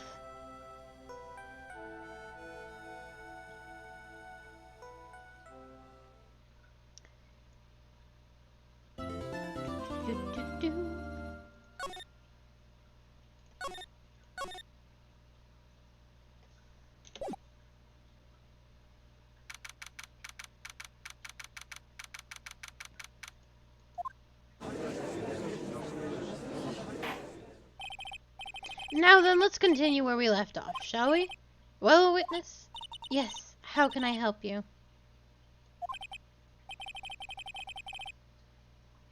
It's okay, Sprightly. Well, it seems that if we're to learn the truth, we'll need to hear your testimony. I have no problem with that. But you, when you've seen what I have, sometimes the truth is better left unknown. In any case, let's hear your testimony. Tell us about the plan that was carried out that night. Yeah, you can't think too much about it. The whole plan began with my death. A stupid plan hatched by Morgan Fay to instill her own daughter as the next master. But for it to work, Maya Fay would first have to die. The idea was for me to kill Maya and then have blame pinned on Iris. The plan went wrong, but it seems to have succeeded anyway. So that means you really are... Wait a minute. Did you just say the plan was to kill Maya Fay? Yes, you have a problem with that? Don't give us that nonsense. There's no way that... Watch yourself, trite.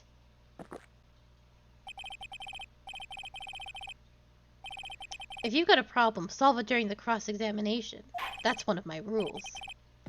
Mr. Godot is correct. And by the way, that's one of my rules as well. To kill Maya? Could it be true?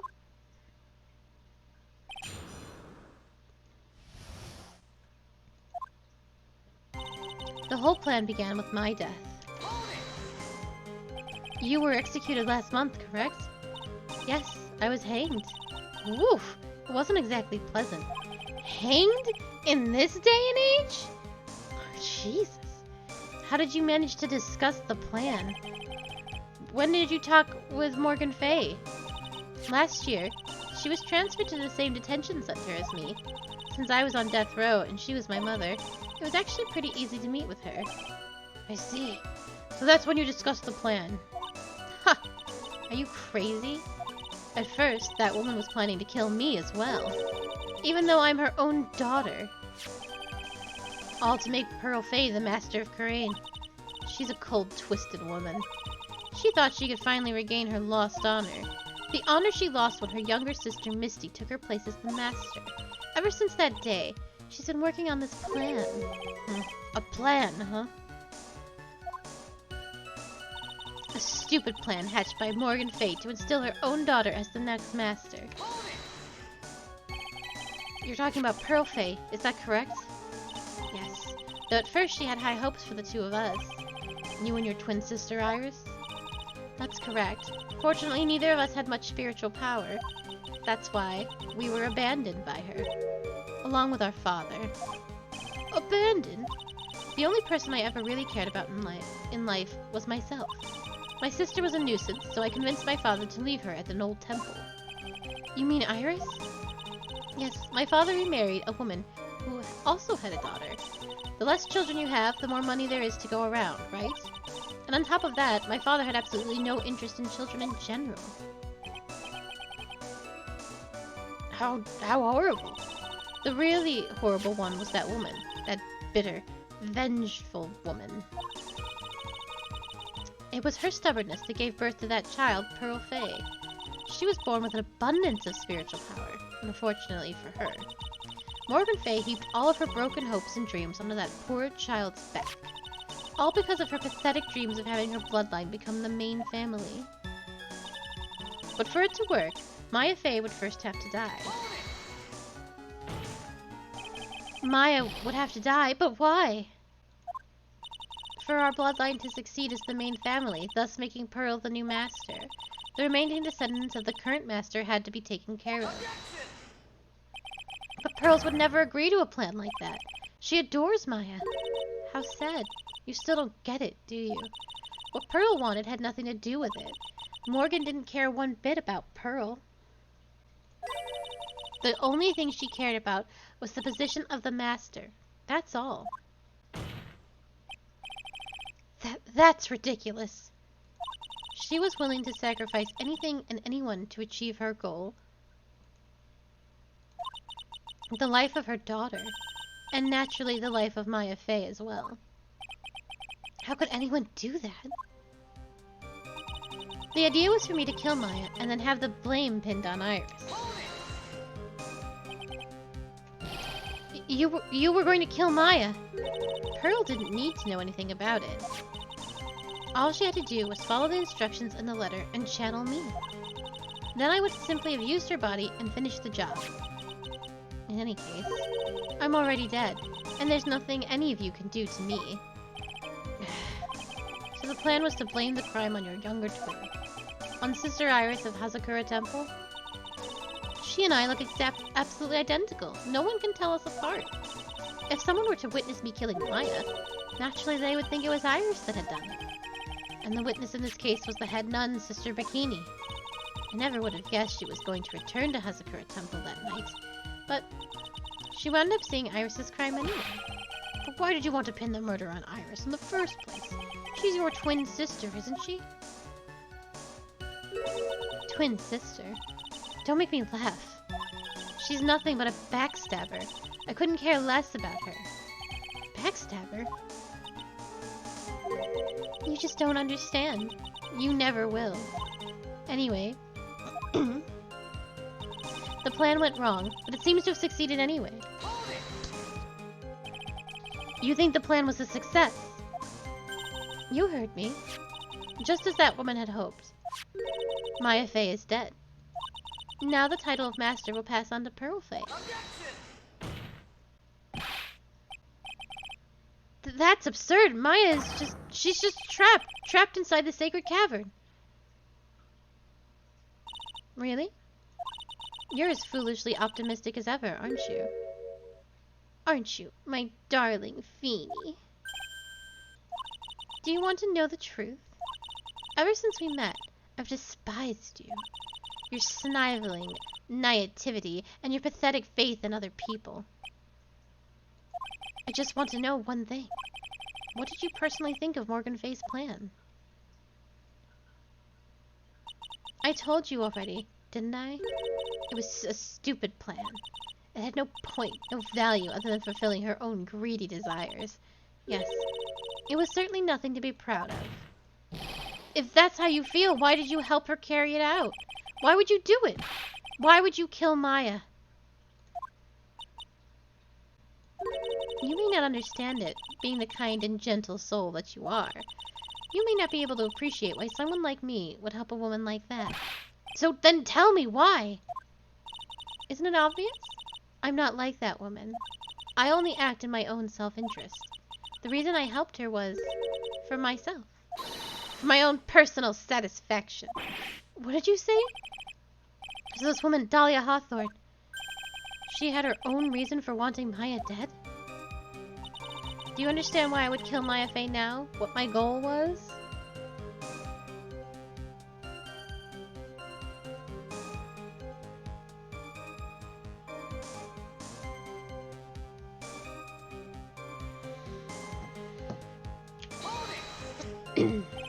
Obviously, it's because you were helping Morgan Fay. Helping? Don't make me laugh. From the day I was born to the day I died, I never helped anyone. I lived for myself, and in the end I died for myself. I thought that was obvious. So she wasn't actually cooperating with Morgan? She was just using Morgan and her plans so she could accomplish her own goal. All I wanted to do was kill Maya Fey. That was the only way I could think of to get revenge. Revenge? It looks like I have no choice but to present that piece of evidence. I can't believe it. She meant to kill Maya. I've got to keep a cool head. And I need to get more information out of her. It's the only way to understand this plan and what she was after as well. I don't think I have any evidence, but I know why she would do it.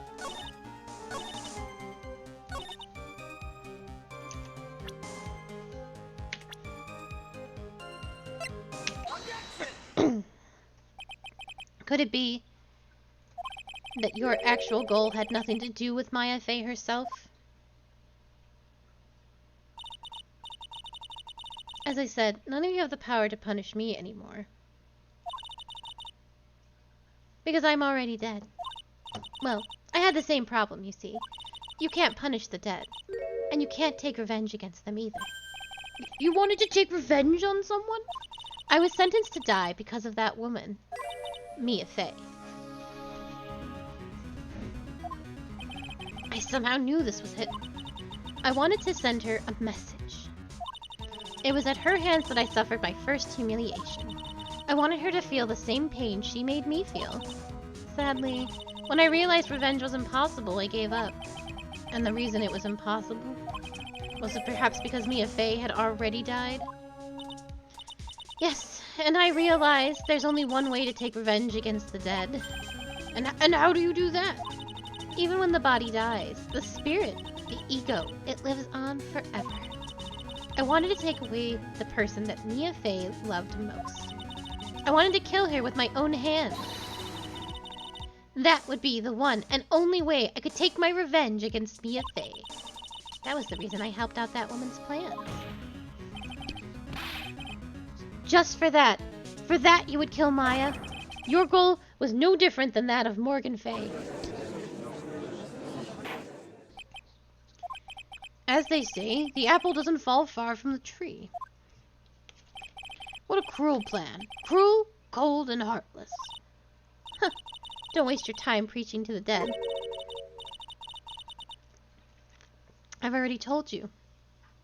There's not a thing you can do to me.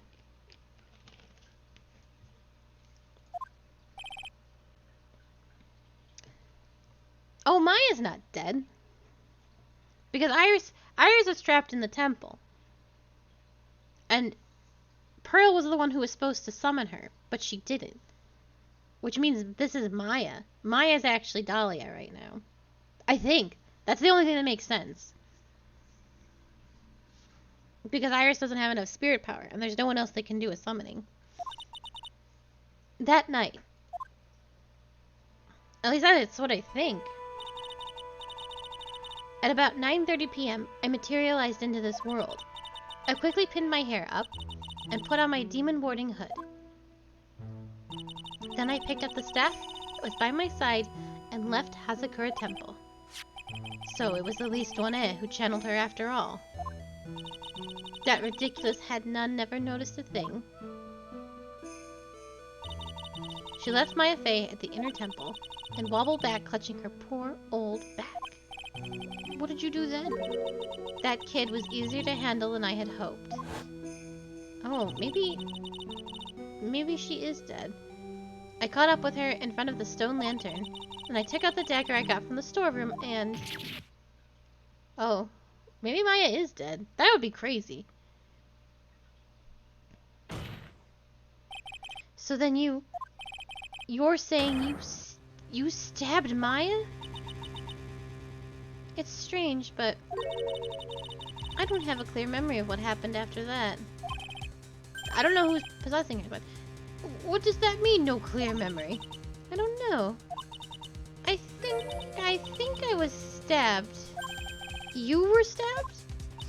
At the last minute. Maya Fey must have stabbed me. I'm sure of it. That's not like her at all. Maya wouldn't stab a french fry with a plastic fork. Anyway, I suddenly lost consciousness. Before I did, I scrawled her name on the lantern. Just as I was passing out, I wrote Maya behind my back. I hoped it would cast suspicion on her. I can't believe she was thinking of that until the bitter end. That's where my memory temporarily stops. It stops? I don't have any memory of actually killing Maya Fey with my own two hands. My very last memory was... Maya's terror-filled eyes. When I woke up after that, I was in the sacred cavern, surrounded by darkness. You were in the sacred cavern? The entrance was sealed with one of those trick locks. Somehow I had been trapped in there. But how did you wind up in there? I'd like to know that myself. Anyway, I was worried. I didn't know whether or not Maya Fey was dead, and I swore I wouldn't return to the underworld until I knew I had killed her myself. For a ghost, you're one tough cookie.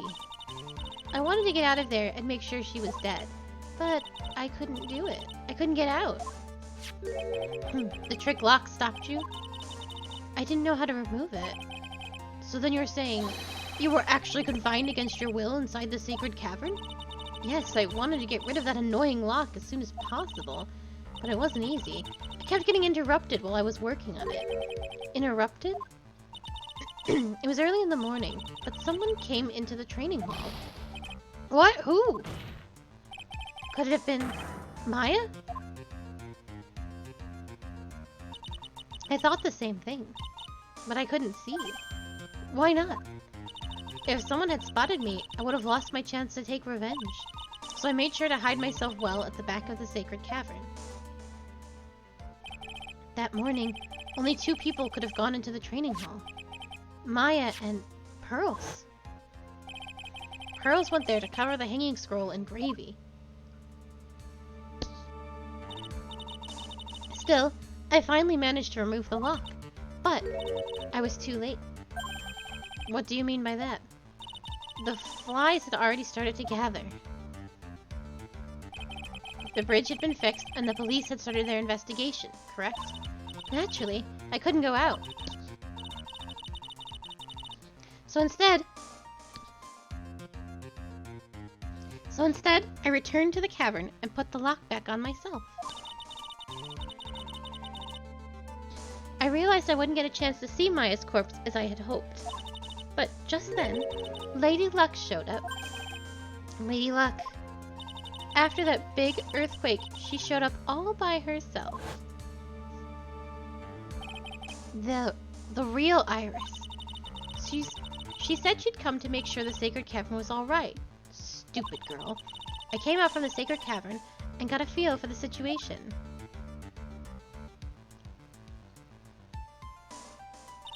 And I locked her away in my place.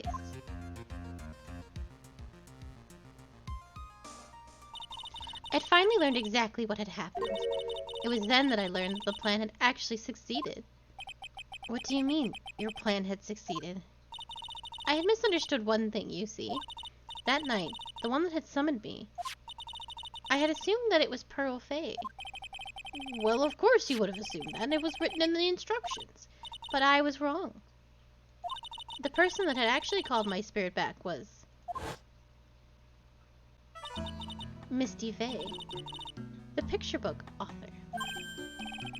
What? Well, that's really the only possibility, isn't it? After I lost consciousness in the garden, it was her body that was left lying there. Maya Fay. I wasn't able to kill her with my own hands after all. But even so, I made her commit the most vile sin a human can commit. And that is matricide, the sin of killing her own mother.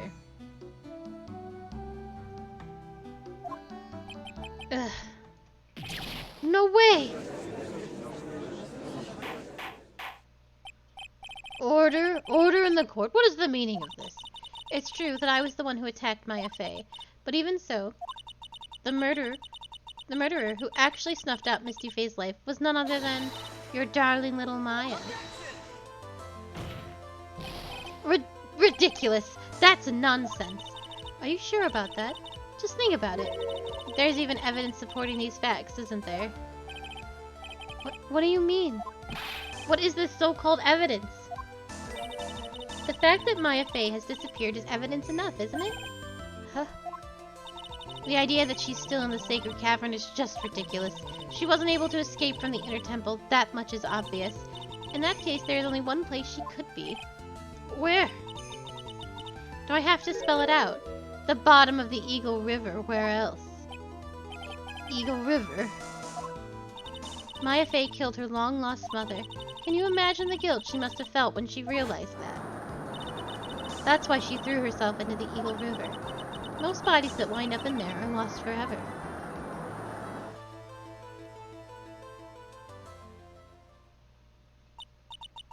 So what do you have to say now, Feeny?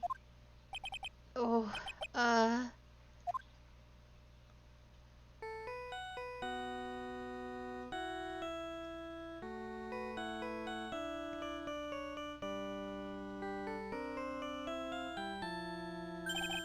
Oops.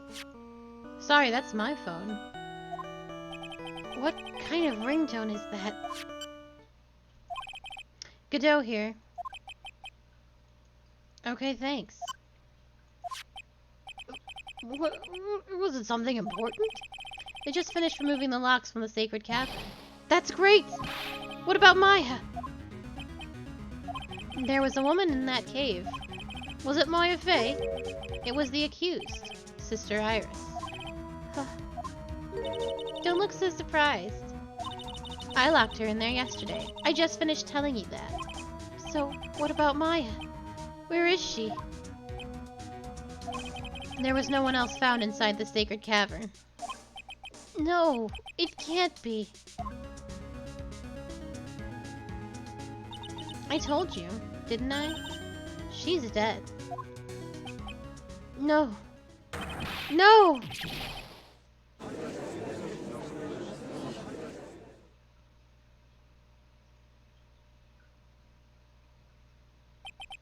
It seems that this case has come to an end. A tragic end.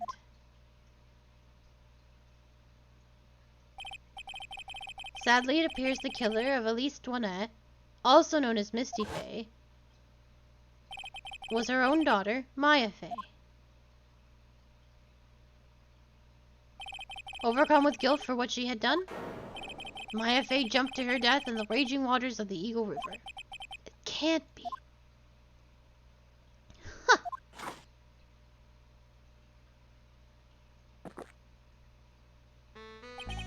Right. Have you ever heard this one? Once you eliminate the impossible, whatever remains must be the truth, no matter how improbable it may seem. What is this supposed to mean, Prosecutor Godot? According to this witness, Maya Fey threw herself into the Eagle River. However, it's not really the truth. Remember, this woman testified earlier that the bridge was already on fire when the murder was taking place in the garden. Which means if Maya had thrown herself into the river, it must have been from the inner temple side, near the bridge. That's right, that's where she jumped from. But that's impossible. It's impossible to jump into the river from there. What?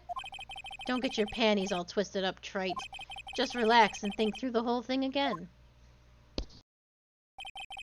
I was wondering when he'd come around, because it seemed like he was still defending her, but it'd be weird to defend the girl that poisoned you to death.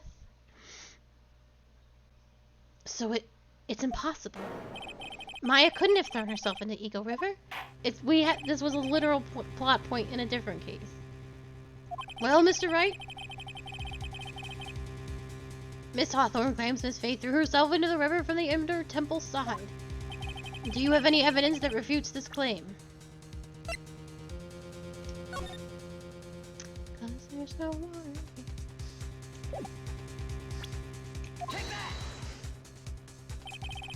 It's impossible to jump into the Eagle River from the inner temple side. No one knows better than this witness. What did you say? 11 years ago, you jumped into the very same river.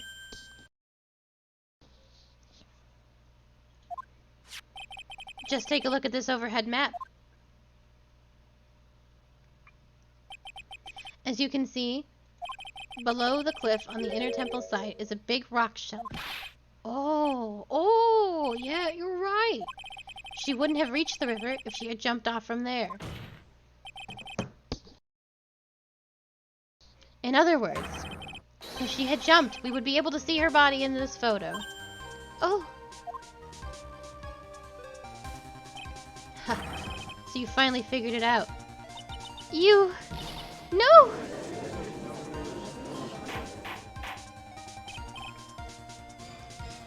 Order! You're just playing with me. Maya Fey's body is at the bottom of the Eagle River. There's nowhere else she could possibly be hiding. Miss Hawthorne, have you ever heard of this one before?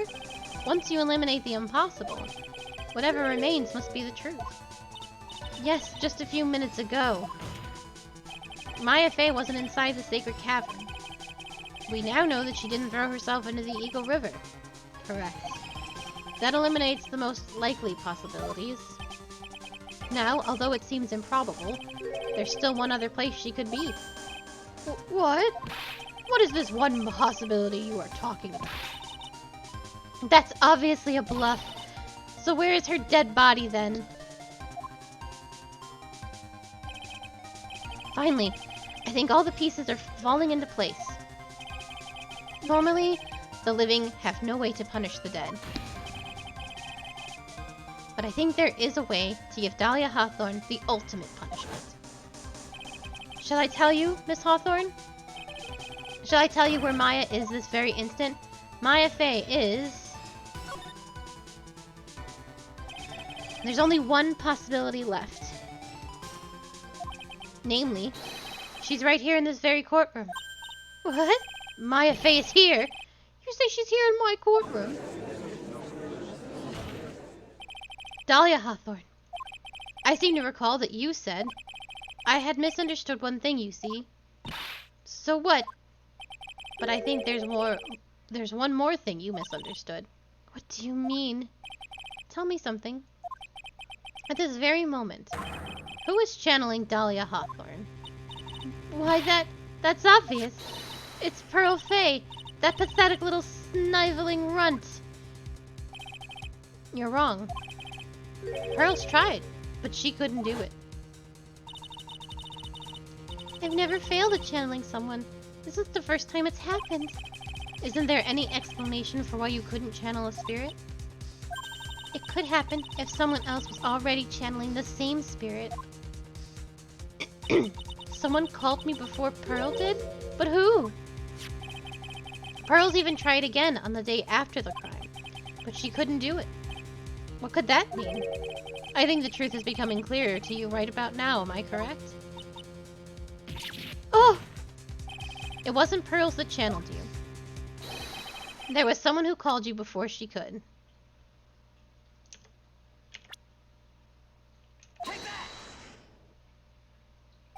This is an easy one. Pearls couldn't do it, and Misty Faye is gone. There is only one possibility left. Come on already, I can't stand the tension. Dahlia Hawthorne. The person channeling you right now must be Maya Faye. What? But how could that be? Remember what this witness, Dahlia Hawthorne, said about her goal? She said that her goal was to kill Maya Faye. Yes, that's right. But if Maya channeled the spirit of someone that was trying to kill her... Ha! Well, Gramps, what would happen? Could it be? It looks like you finally understand, Your Honor. Well, I don't. What are you going on about? What I'm going on about is the reason Maya channeled you. And there's only one reason. To protect herself from you. To protect herself from me? Yes. On that night of the crime, you were only interested in one thing. Killing Maya Faye. The path back to Hazakura was closed off, and there was nowhere for her to run. So then the problem became, where would be the safest place to hide? Oh! You mean... That's when she channeled me. All this time you thought you had been channeled by Pearls. That's why it never occurred to you that Maya's hiding place was you. No! No! Don't say that! You're saying that I, Dahlia Hawthorne, was played for a fool by that little whelp? Maya Faye killed herself, isn't it obvious? Sorry, but no. It would have been impossible for her to jump into the Eagle River. That was the only avenue of escape open to Maya. The only way that Maya could disappear from the inner temple. I don't believe you. A stupid little girl like that who has never been out in the real world. She would have never come up with a plan like that. Who could have given her such a brilliant idea? Well, me, of course. Mia. Mia Faye. It's been a long time, Dahlia Hawthorne. Oh, so it's true. It was you. Yes. You're something else. But what? What are you doing here? That hair. It's Pearls, right? Tell me something, Dahlia. I want you to think back to that night one more time. You had just cornered Maya in the inner temple garden. And then, in the final moments of the fight, you lost consciousness.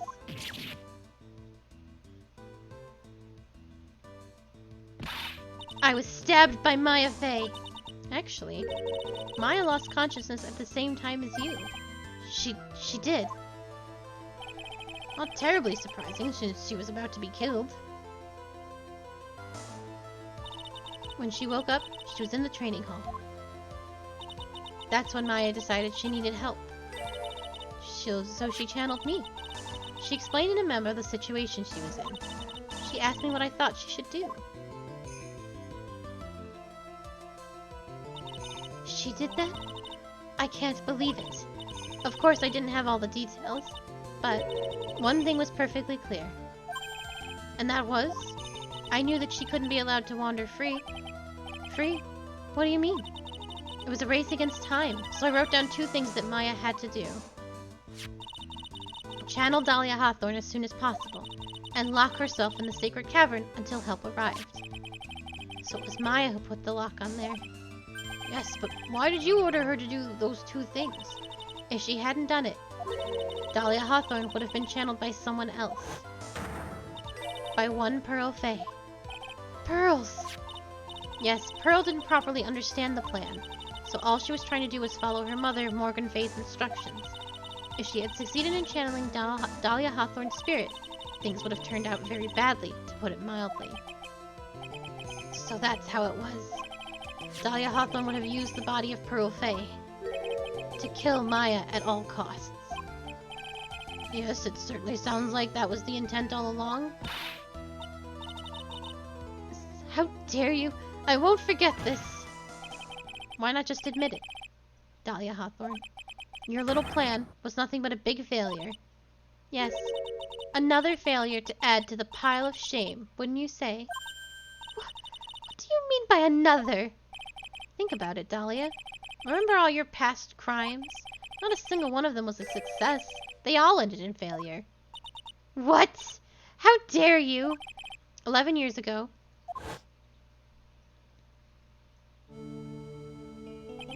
The fake kidnapping. Your very first crime.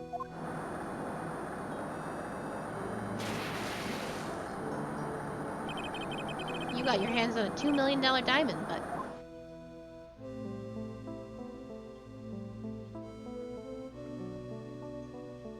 After Terry Fallis escaped and went to meet with Valerie Hawthorne, the truth was exposed.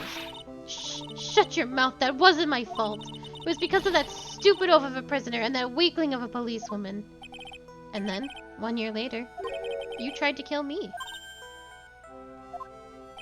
Well, I'm still alive, but...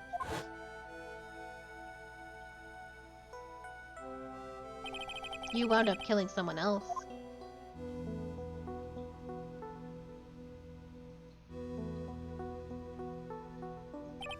As a result, you were sentenced to death.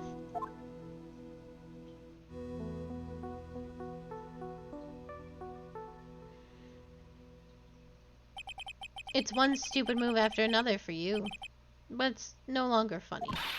You wipe that smug, happy-go-lucky smile off your face. And now this. You've messed up again. You let Maya Faye escape, even though she was right there in front of you.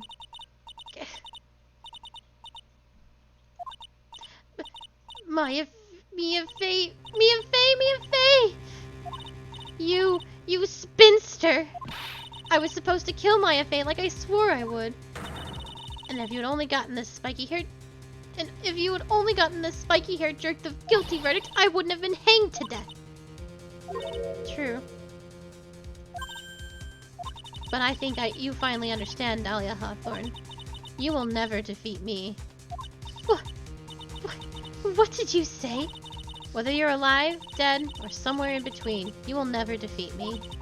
As long as I'm around, you're destined to lose for all of eternity. I remember what you said earlier in the trial. You said there was no way we could punish you, because you were already dead. What about it? Then you said, even when the body dies, the spirit, the ego, it lives on forever. That's very true, Dahlia. And that's exactly the punishment you'll never be able to escape from.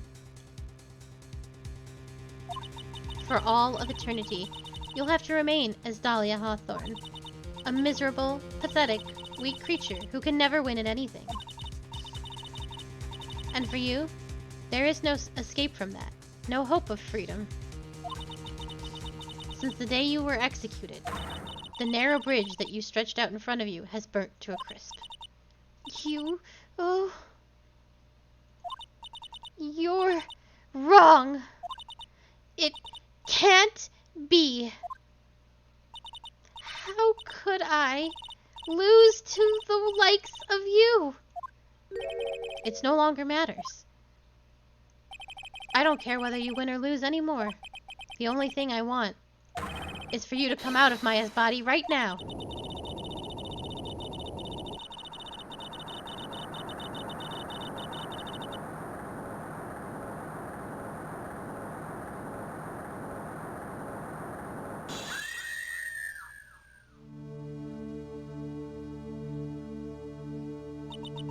I'm not ready. Not ready to go.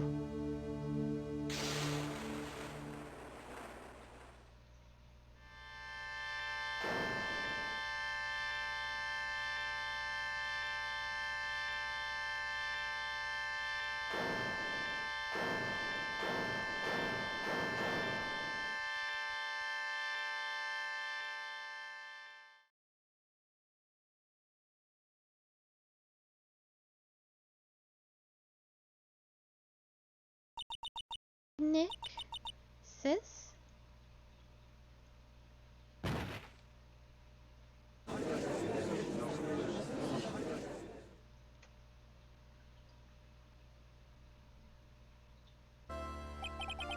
Now then, I assume you are the real Iris.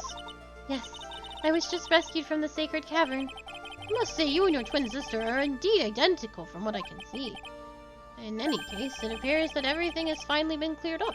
Mr. Godot, what happened to Dahlia Hawthorne? If you ask me, Your Honor, it looks like she went back to the hell she came from. I don't think we're done here. Someone still killed Misty Faye. It seems that Misty Faye wasn't the only victim of this crime. Maya Faye as well as the young Pearl Faye were also victims of this wicked and selfish plan. Yes, Your Honor. The tragedy of Medium Valley has finally come to an end, it seems. It would be best for everyone if no further attempt was made to channel that spirit again. Your Honor? Yes, what is it? About this whole spirit medium thing. It's almost weird how comfortable you seem to be with the concept now. Well, to be frank, my younger brother is quite judgmental. He often criticizes me for not studying hard enough. That's why I made a concerted effort to study up on the Current channeling technique. Hey, isn't that the New Year's issue of Occult? I've seen quite a few things in my many years on the bench. And in all that time, I finally learned this one thing. Each case is different and takes place in its own world, if you will. In order to fully understand that world, first we have to immerse ourselves in it completely. And that's where my brother and I used to differ. Never thought of it that way. At any rate, it's time to pass judgment in the case of Iris of Hazakura Temple. Objection!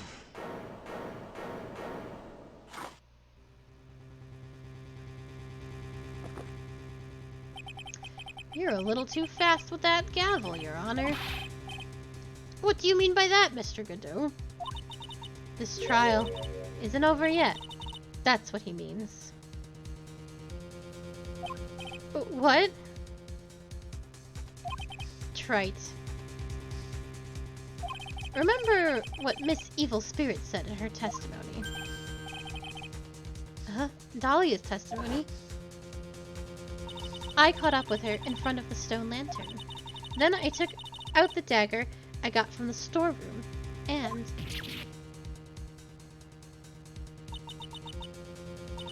It's strange, but I don't have a clear memory of what happened after that. I think I was stabbed.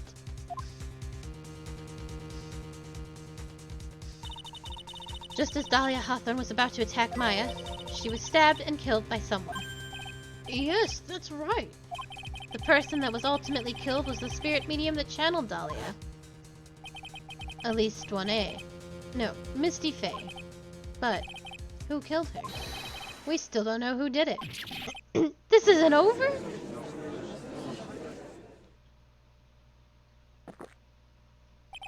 Unless someone else is found guilty, the accused is still on trial. We can't let her walk until there is evidence that proves her innocence. No way. But this court isn't prepared for any further testimony. The prosecution is ready to call our final witness. A final witness? This one will clear up the whole mystery. The mystery of who killed Misty Faye. Indeed. Is it really alright, Mr. Prosecutor? Of course it's alright, Madam Attorney. Oh man, these two. Very well then. Who is the final witness? Isn't it obvious? There's one person who saw the whole event and will put the final dagger in this case. Someone who saw the murder take place? The very person who saw her mother killed in front of her own eyes. You mean Maya? You can't! She can't testify after what she's been through. We need to find the truth. The prosecution calls Maya Faye to the witness stand. Very well. But first, we'll take a brief recess. We'll have to wait for Miss Faye to recover before summoning her. Once we receive the doctor's permission, we will proceed with the trial. Hey, Trey. I've got something to say to you, so listen up. Ugh, what is it? I don't think much of you as a lawyer. It's always the same with you. You somehow manage to just squeak by without even a faint understanding of the case. Some beautiful woman always seems to come dashing in at the last minute to save you. You've got some nerve. But that's not going to happen this time. This time, you're going to have to do this by yourself. And that's enough. This court is now in recess. He's not wrong.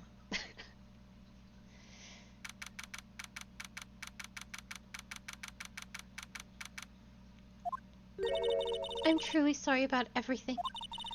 You were working so hard to defend me, but I was missing all day, and we didn't even have a chance to talk. She's right. When I met Iris at the training hall yesterday, they had already switched places, and Iris was inside the sacred cavern.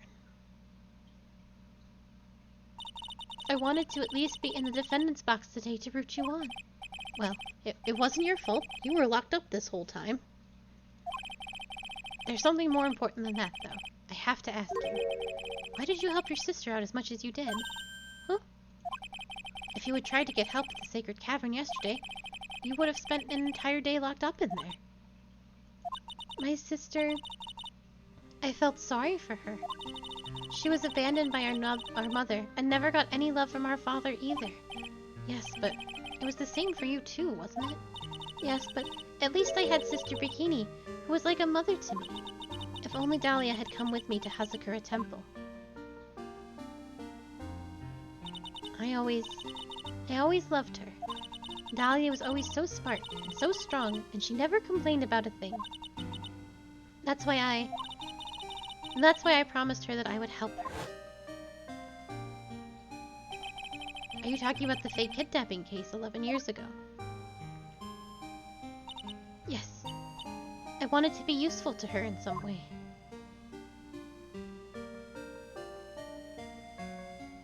But, as usual, I was too cowardly, and at the last minute I ran away. Because of that, Dahlia's stepsister Valerie ended up... That was the case that wounded Mia so badly.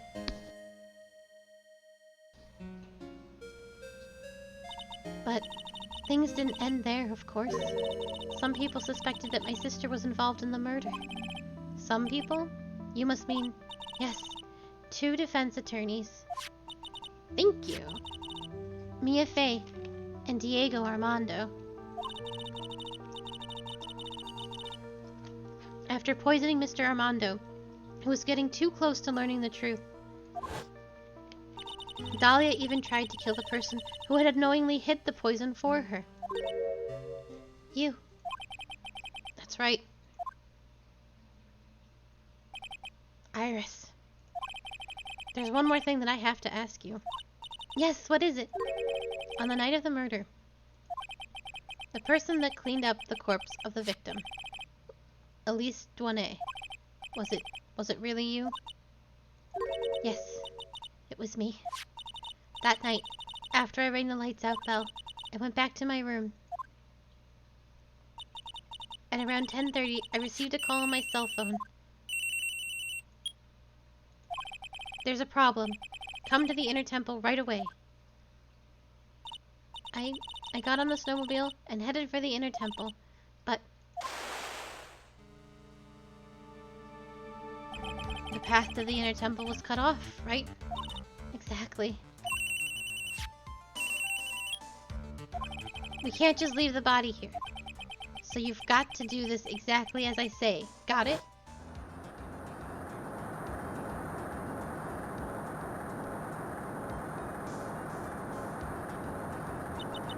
It was me. I was the one that received her body. The murder weapon had been left in her body so she wouldn't bleed too much. The staff that Mystic Elise always held. I knew it. So the actual murder weapon was the staff. Yes, that's right. I brought the body back to Hazakura Temple on the snowmobile. But why? Why did you alter the body? I didn't want anyone to know that the staff was the murder weapon. I didn't want to leave anything that would lead back to Misty Faye. So I dressed her in a robe and stabbed her with the shinshito. I wiped the blood off the staff's blade and left it next to her on the ground. Iris, just tell me one last thing. Tell me the name of the person that called your cell phone. The real killer. I'm sorry, Mr. Wright. I can't do it. I can't say who did it. I see. Defendant! Yes. The judge is calling you. He wants to see you in his chambers. He has some questions about Dahlia Hawthorne. Alright. Well, I'll see you later. There's something I want to tell you. Oh, okay. Something she wants to tell me? So it's true. Iris cooperated with the real killer. Maybe even from the very beginning. Phoenix? Mia! How is Maya doing? Physically, I'm not worried. She'll recover completely. But emotionally, she's been hurt very badly by this case. Thank you for sippies. Many sippies. Thank you, thank you. I see. You don't mean she's learned who Elise Douanet really was? Yes. I went to the medical office and talked with her. I told her everything I knew. But why? Maya is stronger than you think. I knew she could take it. All of it. What do you mean by that? I want you to figure out that answer by yourself.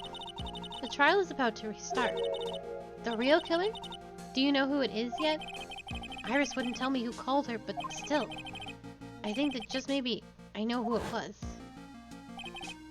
That night, the victim was killed in the garden of the inner temple. And the criminal wasn't just there by accident. Which means that the killer knew of Dahlia's plan from the very beginning. And one more thing. The victim was moved to the Hazakura temple side by pendulum. In other words, the criminal couldn't cross the bridge. That means they were stuck on the inner temple side for almost an entire day. Exactly. So the culprit was someone that wasn't in Hazakura temple the following day. That's as much help as I can give you.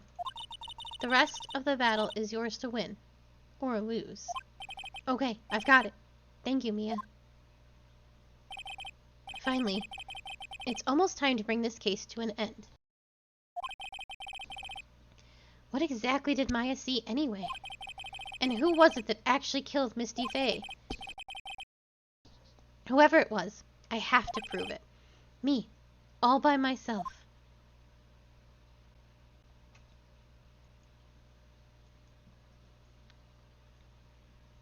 Oh boy.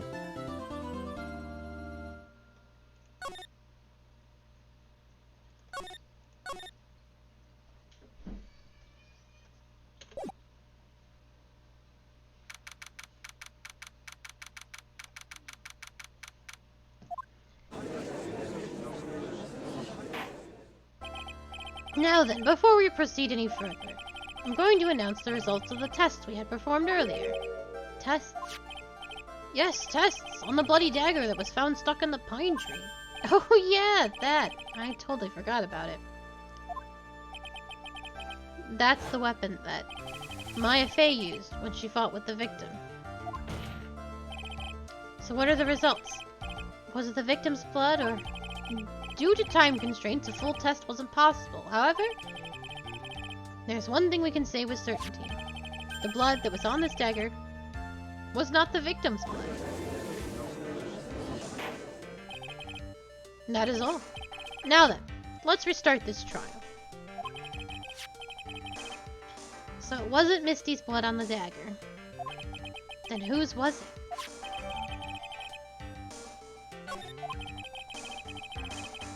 I'm sure both the defense and the prosecution know this, but this trial is rapidly coming to a close.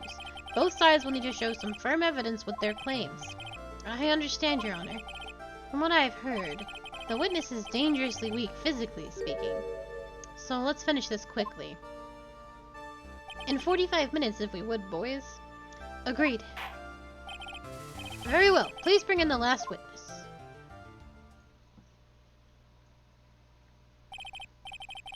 Witness, please tell us your name and profession. Maya Fey. My profession is, I'm the assistant manager at Wright & Co. Law Offices. Maya. According to the magazine I have here, you're a spirit medium of the Karain channeling technique. I'm frightened. The Fey clan, I don't want any more to do with it. Oh, Maya. The pain of the Fey bloodline causes must be unbearable. Very well. Now then, Miss Fey, when the event occurred, you were in the garden of the inner temple, and you witnessed the moment Miss Elise Duana's murder. Is this correct? I didn't see any... Straighten up this instant, young lady. Huh. Pick your head up and speak clearly. There's always time for crying later. But Your mother was killed right in front of your eyes. There's nothing you can do to change that fact. But there's something you can do. You can finish this. You've been watching the whole thing, right? You've seen the witness come out, and you've seen us squeeze the truth out of him. Now it's your turn. Let's hear your testimony. On the night of the crime, what exactly did you see happen? Oh, I suspected this last night, but it's really obvious now. It's actually sad. Witness, if you please. Yes, Your Honor. Yeah, Godot was, it was, when because they made it kind of obvious, or at least I thought it was obvious, that he didn't show up for court, and no one can get a hold of him, and then he suddenly appears on the inner temple side, and that's the next time you see him, like, out of nowhere, and he would have no business being at any of those places, but he was just there, and, when you, like, because now we've weeded out everyone that could have possibly have killed this woman.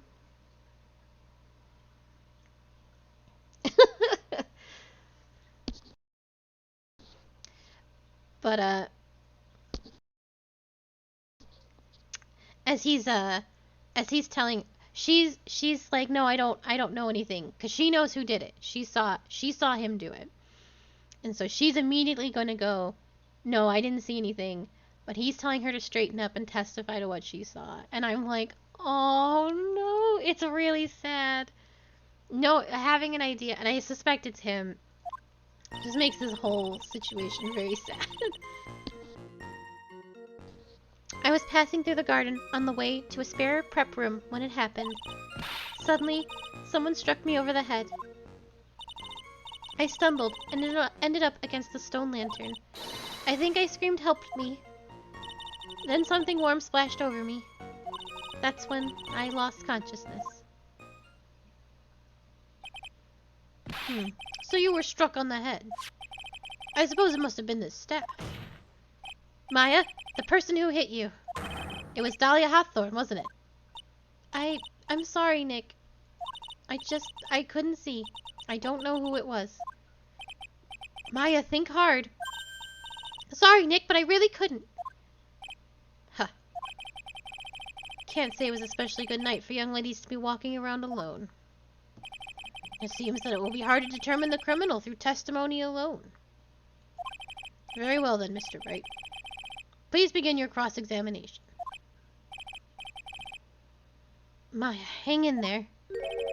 She doesn't look well at all.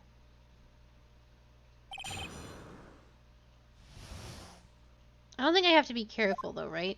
Sometimes they don't let you press. I was passing through the garden on the way to a spare prep room. Who else was on the inner temple side that night? Well, Sister Bikini, of course. But I remember her saying that Iris would be coming later as well. On the day after the incident, Edgeworth met Bikini at Hazakura Temple. That means she couldn't be the criminal. So then, did Iris actually come later like she said? Well, let me think. She seems confused. It's probably because she's so tired. No, I'm sure I didn't see her. She must have come while I was preparing for the training. Suddenly, someone struck me over the head. Who did it? Who hit you? Well, I didn't see who it was. I was hit from behind. You didn't see the person? But after that, your attacker was in front of you. How could you not see who it was? Oh, let me think for a sec. I'm sorry, I just can't remember. Maya's really having a hard time. What should I do?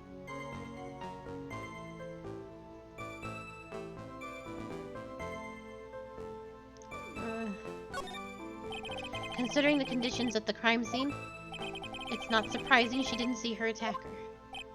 Huh. So it looks like even you've got some compassion. Judging by the testimony thus far, the identity of the attacker was most likely the spirit that was channeled by at least one A, Dahlia Hawthorne. Very well, please continue with your testimony. What happened after you were struck on the head? I stumbled and ended up against the stone lantern. What happened afterwards? My attacker was in front of me, blocking off my escape, I think. You think? After getting hit like that, I was in a state of panic. There was only two things rolling around in my mind at the time. Well now, this is beginning to get interesting. So, what were the two things rolling around in your mind? My name is Maya Fey. 1 + 1 = 2. You see, for some crazy reason, I was afraid I was going to lose my memory. I know it's odd, considering my life was in danger, but that's how it was. That's not odd at all. Your actions are understandable, given the circumstances. So what did you do then? I think I screamed, "Help me!" You think you screamed, but you're not sure?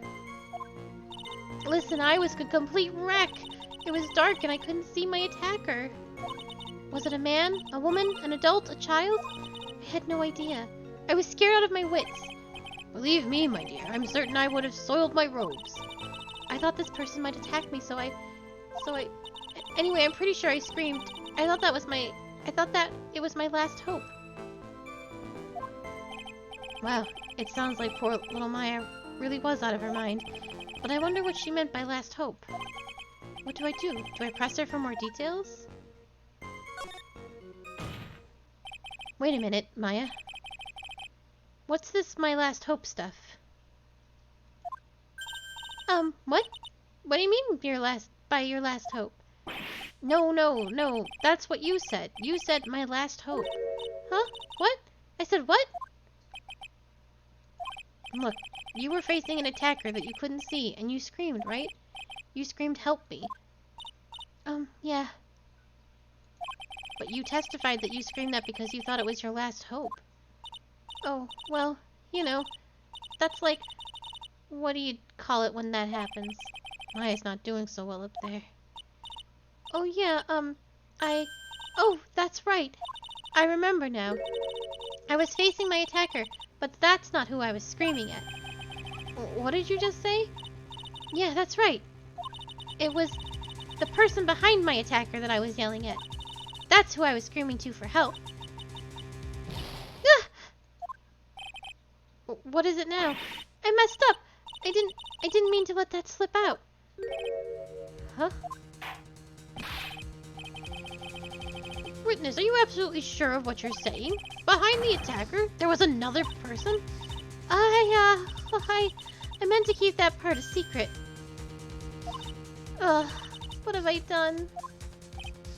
It takes a ton of pressure to make a diamond. That's what I always say. A ton of pressure? You're in a court of law here. You can't make things up or try to hide things in this chamber. Witness, the information you just presented is vital to the case. I want you to add it to your testimony. I could see a man behind my attacker by the light of the stone lantern.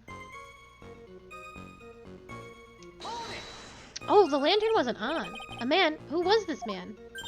Well, you see, I couldn't see. You couldn't see.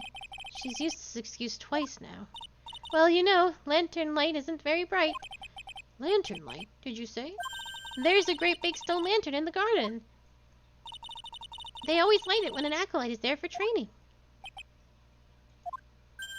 Hey, you know what they say? Under the lantern, darkness reigns.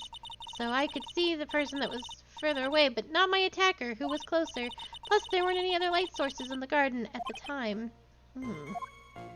I thought the lantern wasn't on.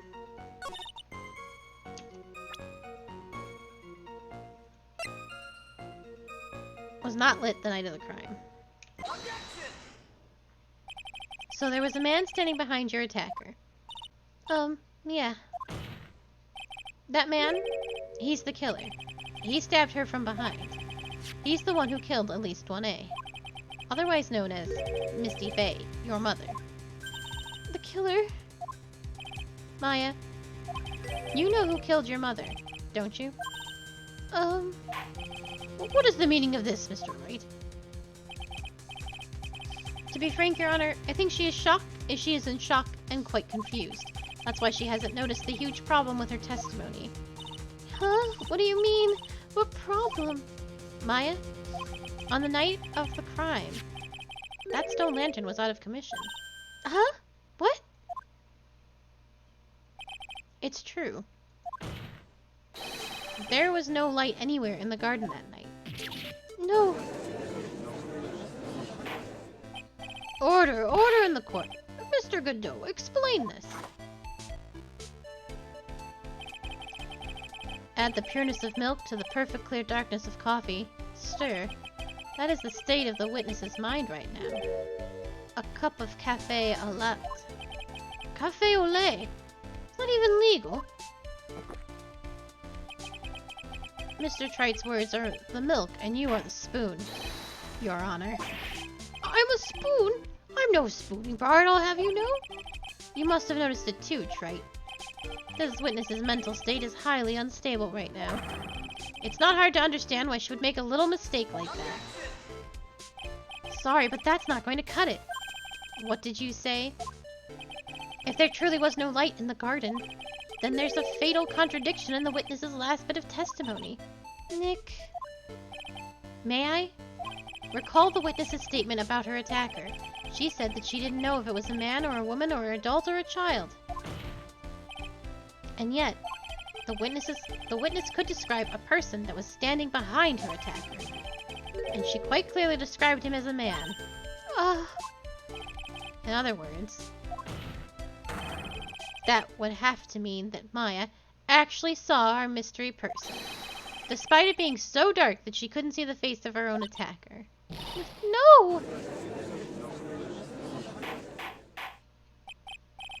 Order, or what in the world does all this mean, Mr. Wright? Are you saying Miss Faye saw the real killer under pitch black conditions? Objection.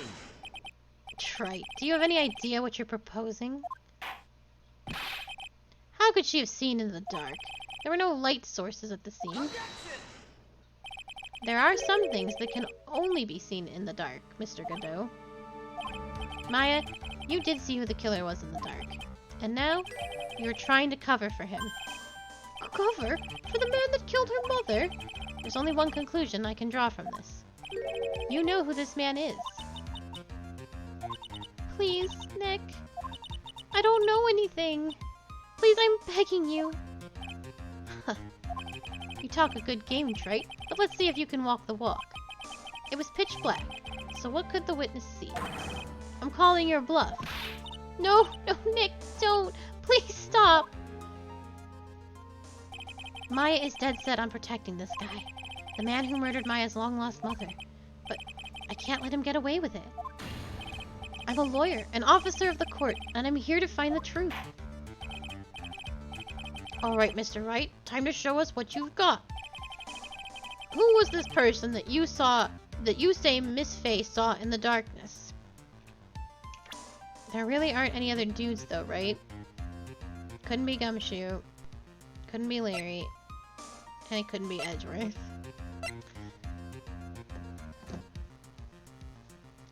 Oh, boy.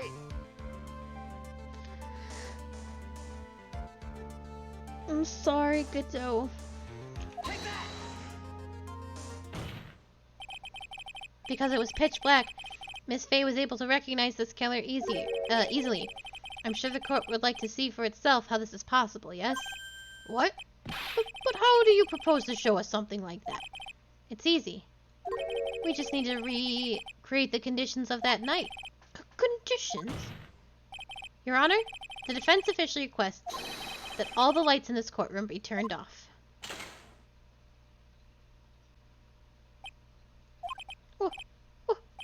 This is... but it can't be.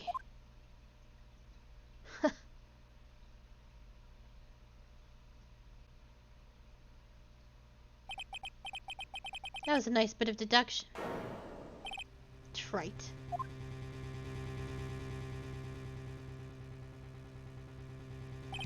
Well, everyone, this is the man Maya saw on the night of the murder.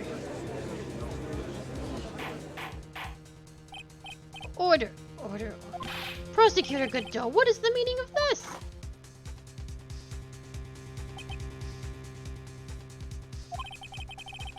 Surely you must be shocked to hear yourself being accused of such a thing. Why aren't you denying it? Your Honor, you're asking the wrong person. What do you mean by that? If you've got a question, ask the witness. That's one of my rules. Well, Maya, how about it? What you saw that night? Was it 3 glowing red lights? Well, witness, answer the question. You're wrong. I never saw that. Maya. I thought the person that stabbed my mother was a man. For a totally different reason. What? Witness... Mr. Wright, what the... Stop your chattering, Your Honor. Chattering?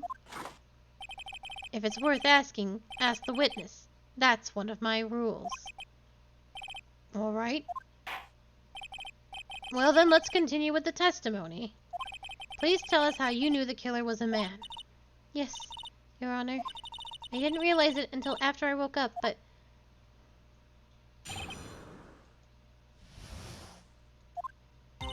When I came to, I was just lying there on the training hall floor. By the time I got back to the garden, the place had totally changed. The torches were lit, and the body was gone. And all of the snow around the stone lantern had been carefully cleaned up too. Since the person did all that work alone, I just assumed it was a man. So it was after the crime took place that the witness came to think... So it was after the crime took place that the witness came to think the killer was a man. Yes, that's right.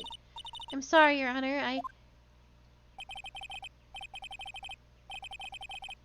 No need to apologize. It's as Mr. Godot said. You're utterly exhausted. It's only natural that you would be a little confused. Also, if you consider the situation you described, it doesn't seem too much of a stretch to assume the culprit was a man. Mr. Wright, proceed with your cross-examination.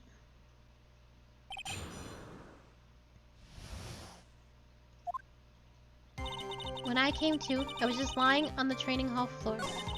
By the time I got back to the garden, the place had totally changed. I am not pressing things.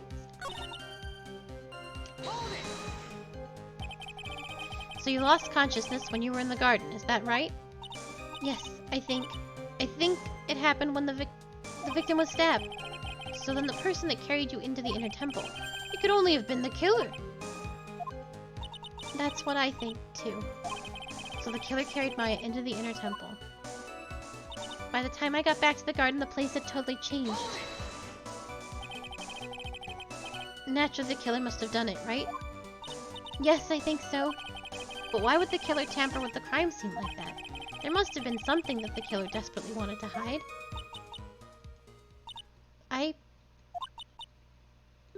I don't know. Looks like she doesn't have enough confidence. I think I need to gather some more information before I ask her again. Oh, okay, so we'll have to come back to this one.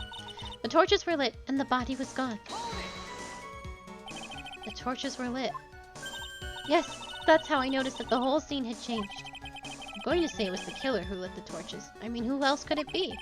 The killer probably lit them, since it'd be impossible to do any cover-up work in the dark. However, if that's true, there's one thing that still bothers me. Why did the killer go to the effort of moving the body? That's true, it's hard to see how that would be of an advantage to the killer. The only one who would gain anything from that would be the only person that was at the inner temple, Maya.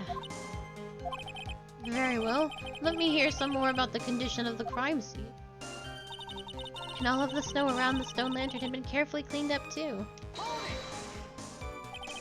So you're saying the killer cleaned up the snow? It did look really odd. The snow was removed in an unnatural-looking rectangle around a rectangular shape around the lantern. There were a lot of shovels around the inner temple, but they're all really heavy. Way too heavy for me to use. An odd fellow indeed, this killer. Why on earth would anyone want to take the snow away? Well, there's one thing I could think of. Didn't you say that a lot of the victim's blood sprayed onto the snow? Yeah. The area I collapsed in ended up being splattered. In other words, the killer's purpose was to hide the bloody snow. I think that's the most reasonable explanation. Perhaps. However, there's something that's bothering me. If the killer just wanted to hide the snow with blood on it, there was no need to remove that amount. That's true. He could have scooped up just the snow that was stained with blood. He couldn't see the blood. He didn't know where it was. So he had to take it. Like, he had to make sure. He had to do a huge rectangle and make sure he got all the snow. But it didn't matter because he couldn't see the snow on the freaking lantern. This poor dude. It looks like there are some mysteries behind this issue. But I think this will help explain them. So the person did all that work alone. I just assumed it was a man. So you're saying that you never saw the killer, right? Yes. But earlier you very clearly stated that you saw a man behind your attacker. Nick, I'm sorry. The killer certainly went through a lot of trouble. Moving the body by the pendulum, manipulating the crime scene. But for what purpose? Why do all that? Maybe Maya knows more than she's letting on. Okay, now we go back to the second one.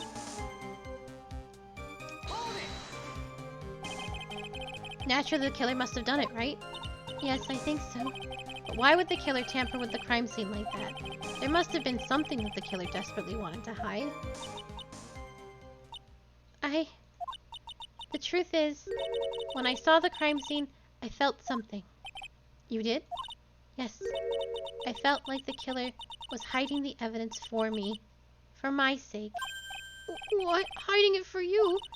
Everyone knew that I was the only one at the inner temple that night. If Sister Bikini had come back and looked at the garden, she may have thought that you had done it. No, she definitely would have thought so. And you're saying that's why the killer cleaned up the crime scene? To make it look like nothing had happened? Yes, I'm sure of it. Well, that's certainly an important piece of information. I want you to add that to your testimony. Yes, Your Honor. I think it was for my sake that the killer cleaned up the evidence. Oh, God. Objection! The body of Elise Toinette was carried all the way to Hazakura Temple courtyard. Then, at the garden, the real scene of the crime, the snow that we suspect was covered in blood was scooped up and removed. It's reasonable to believe that this was all done in an attempt to hide the true crime scene. However, there's still one matter that seems somewhat odd. Oh? And what would that be? You must have figured it out by now, Mr. Godot. It's the message written in blood on the lantern. It was written very clearly on the white stone lantern. Maya. If the killer was so motivated to protect Maya from suspicion, then why didn't they wipe the writing off the lantern? Oh, you're right! Order, order, order. Is it a fact that the killer was trying to cover up the crime scene? Indeed, but it doesn't make much sense to move the body and remove the bloody snow, then not wipe off the most incriminating thing of all, the bloody writing.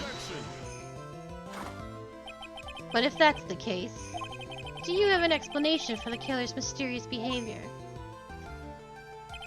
Why would this killer move the body and remove all that snow, but then leave the bloody writing on the lantern? I don't know what the killer's plan was, but it's a fact that the killer left the writing on the lantern. There must be a reason for it. Well then, Mr. Wright, let's hear your opinion. Why did the killer leave the message written in blood on the lantern? Prosecutor Godot, earlier in this trial you gave me some good advice. Once you eliminate the impossible, whatever remains must be the truth. Maybe you're not as dumb as I thought. The real killer wanted to disguise the fact that the crime had occurred there. If that's the case, they wouldn't have left the bloody writing on the stone lantern on purpose. Therefore, it must mean they didn't notice it. But that doesn't make any sense. The torches were all lit and everything. There's no way any normal person would miss something as glaring as that. You're right. There's no way any normal person would. What are you trying to say, Mr. Wright? There's only one person involved in this incident who could have missed seeing the bloody writing altogether. And who would that be? Who is this person that could have failed to notice the bloody writing? Oh, you're gonna make me do it again! Mr. Godot, this is what you said yesterday. My eyesight is pretty messed up. Even with these huge goggles on my head, I still can't see everything. You can't see everything? Is that correct, Mr. Godot? This lantern was submitted as evidence today. I would like the court to think back to the moment it was first presented. This lantern? There's something written on it. But it's written in blood. Ha! Nonsense. This lantern. It's as clean as a whistle. Mr. Godot, just admit it. There are certain colors you can't see, correct? You can't see red on a white background, can you? That's right. We went through this once before, during the poisoning case at Tribulations. This is the apron the delightful Miss Bird was wearing at the time, and somehow spilled coffee on. There's something still bothering me, Mr. Godot. Why have you not explained the bloodstain to the court? Bloodstain? What bloodstain would that be? Don't play games, prosecutor. The blood-colored stain that's smeared all over the apron. That's ridiculous. No one told me anything about a bloodstain.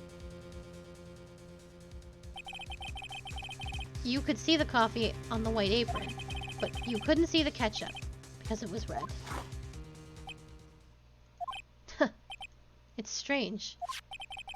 In a black and white photo, those letters would have appeared black to me. I wonder, why am I the only one who can't see them? So then, Mr. Godot, are you admitting it? Are you admitting that you can't see the red writing on the lantern?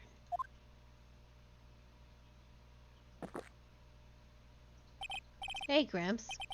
Didn't you know? That's the reason why I don't drink red tea. I wasn't sure about it until now, but I just can't believe it. Prosecutor Godot is the murderer. But there's no going back now. I've finally figured out the truth.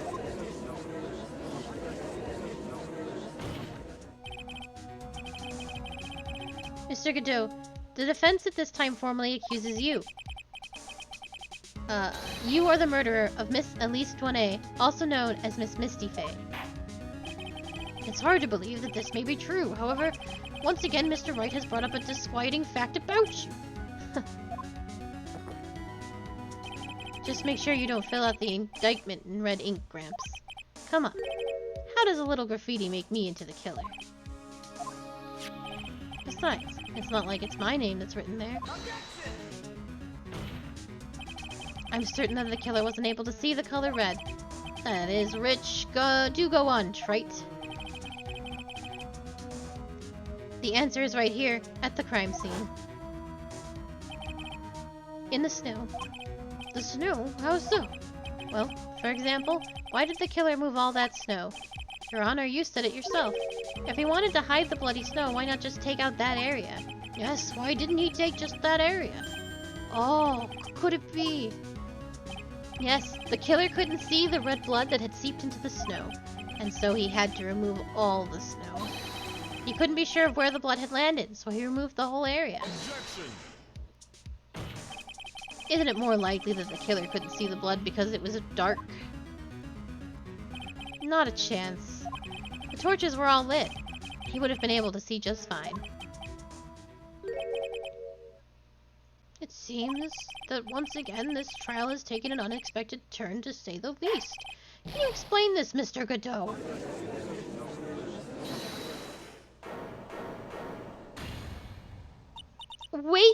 Wait just a minute. Maya, what is it, witness? Mr. Godot isn't the killer. After all, he didn't even come to the Inner Temple until 2 days after the murder took place. He didn't show up until after that old bridge got fixed up. Maya, you can't testify to something like that. Why? What do you mean? After the murder happened, you didn't even exist. She didn't? I'm afraid I don't follow. Are you senile, old man? We established this just a little while ago. After the murder, this witness was unconscious for a long time. Because she was channeling Dahlia Hawthorne. Oh, that's right. Please, Your Honor, let me add to my testimony. Nick, please listen to me. Maya, do you plan to cover for Godot no matter what the cost? If that's the case, then I've got no choice. Your Honor, let's hear her testimony. If it means we're going to hear the whole truth, I say we should not silence her. Nicely done, Trite. Well, very well, let's hear the witness's testimony. Please tell us what happened at the Inner Temple after the murder. Yes, sir. After I woke up, I began channeling, and my spirit left me, as it were. But little Pearlie was there at the Inner Temple, too.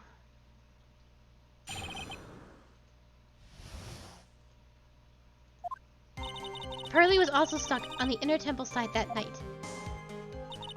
The next morning, she looked around, but couldn't find anyone. The next day, when the bridge was finally fixed, she was in the spare prep room.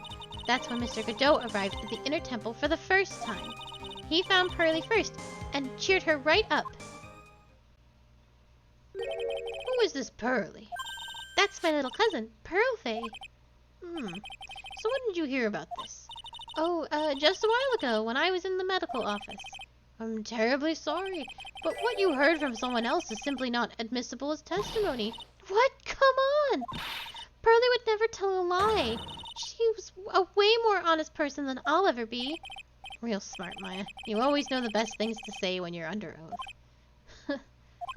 The prosecution has no objection. We believe the witness. Mr. Godot, let's just move on to the cross-examination. If the defense has no objections. This is highly unusual, but, well, Mr. Wright, let's get this cross-examination started. I don't think Godot gets to say if he is being accused of murder. Pearlie was also stuck on the Inner Temple side that night. So where did you, so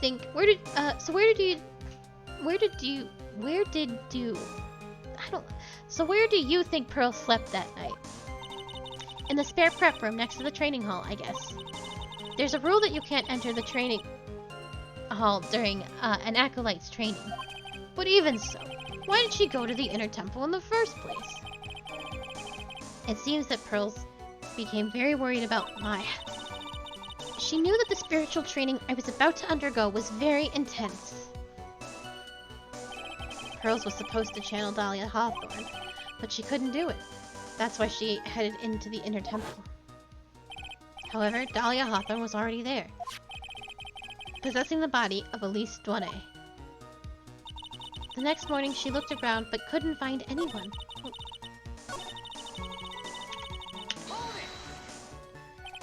She searched the entire inner temple side end to end. Well, you see, Pearly gets pretty scared when she's alone, and there weren't that many places to look. She says she even went back and forth several times. The inner temple side has two structures, the training hall and a spare prep room. And there's also a storage shack, I think. That's about it. There was a storage shack too? Pearls was looking for other people, right?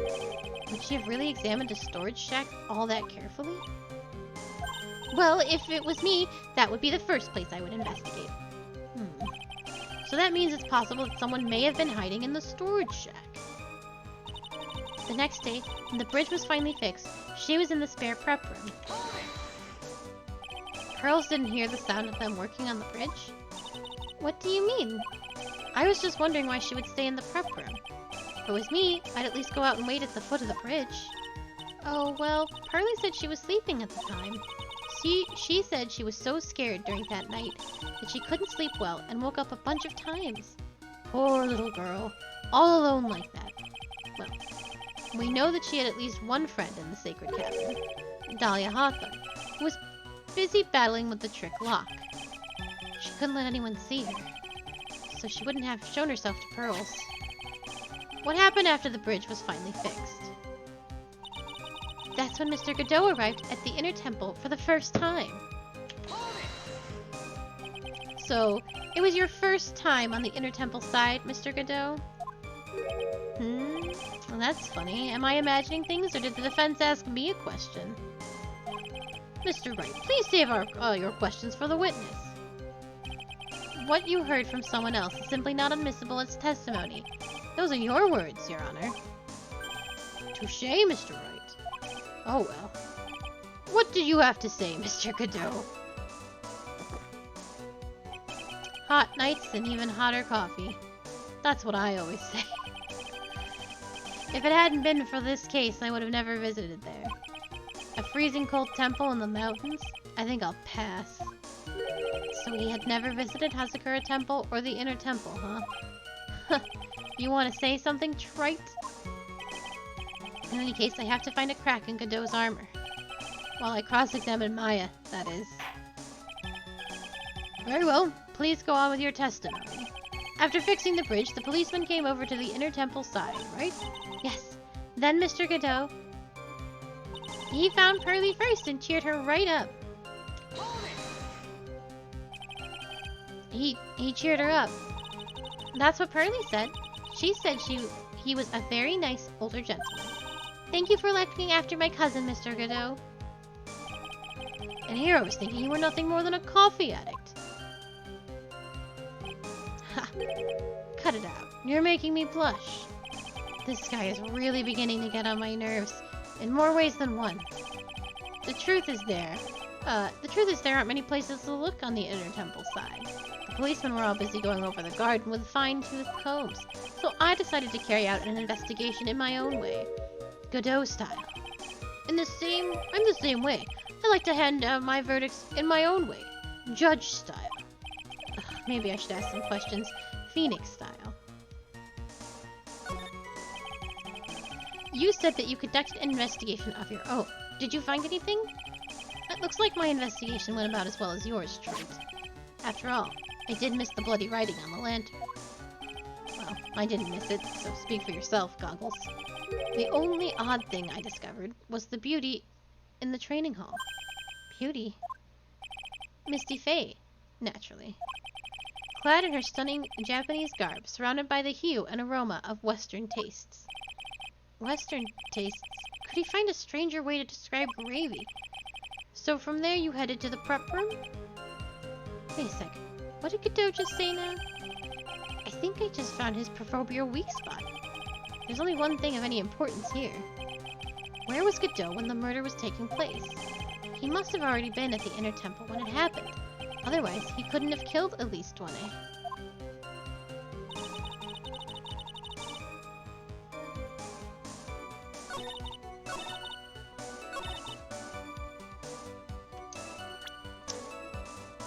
There's no way that he could have known that was Misty Faye, because he didn't see it before it had the gravy on it.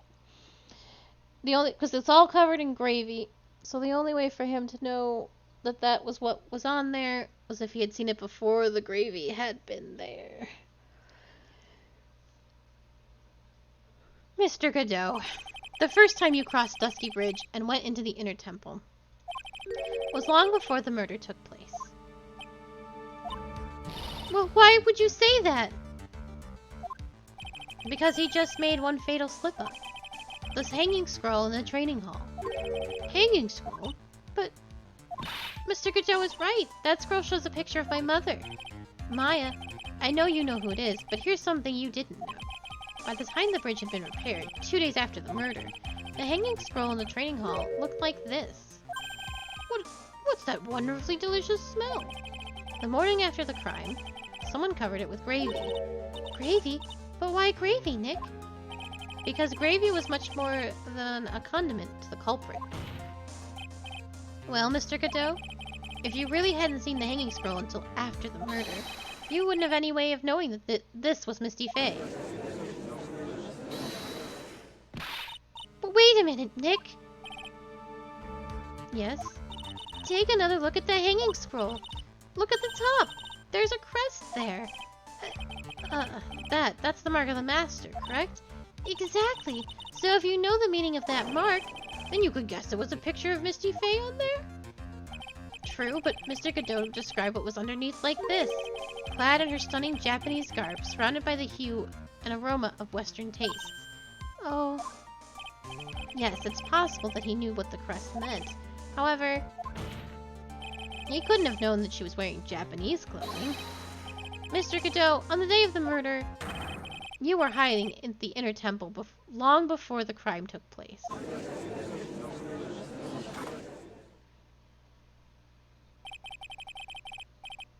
Can I ask you just one little thing, Trite? What is it? This whole theory of yours. It all rests on a certain assumption. That I knew beforehand that a crime was going to be committed. That's right! Otherwise there's no reason for him to sneak into the crime scene. Of course Mr. Godot knew about the plan. Huh? What did you say? Is it really possible that another person knew of the plan?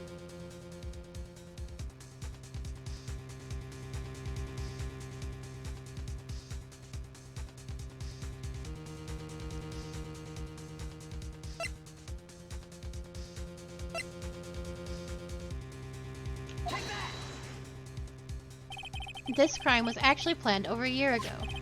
Morgan Fay authored the plan for her daughter's future, and these instructions were hidden somewhere in the Fay Manor for a year. However, by the time little Pearls found these instructions, they had already been unsealed. Unsealed? Yes, the killer had read these instructions long before Pearls ever found them. That's how he knew the crime was to take place at the Inner Temple. And you still insist this crafty killer is me? You bet I do. But you just said that the instructions were hidden. That's right! Mr. Godot couldn't have known where the instructions were hidden. If he really wanted to know, he had one great chance to find out. Yes, and when was that? During a visit. A visit? Morgan Fay told her daughter Pearl about where the instructions were hidden. During one of her visits to the detention center. And that would be the only time for someone to have learned where they were hidden. Eavesdropping on a visit at the detention center? Yes, it could be arranged if you were someone with easy access in and out of there. Like, for example, a prosecutor such as Mr. Godot.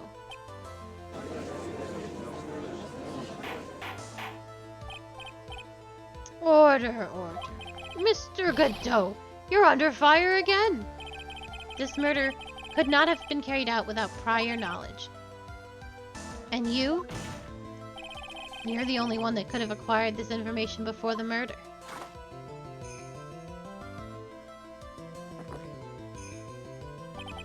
Humans are afraid of the dark.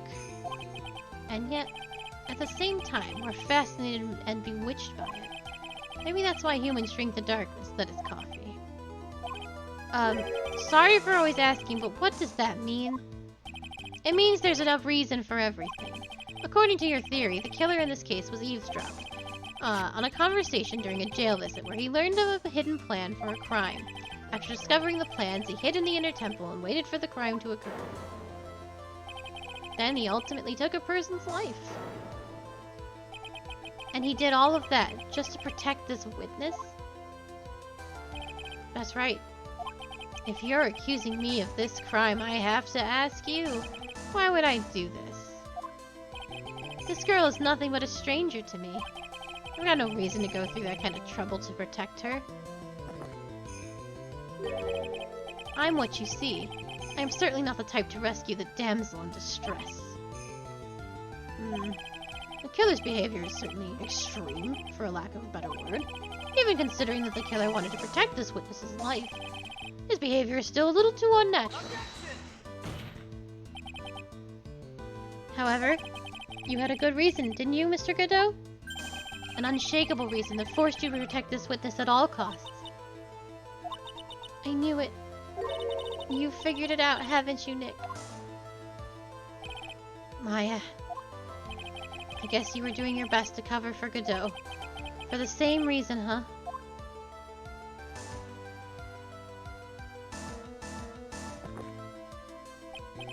Okay, Trite. I'm all ears.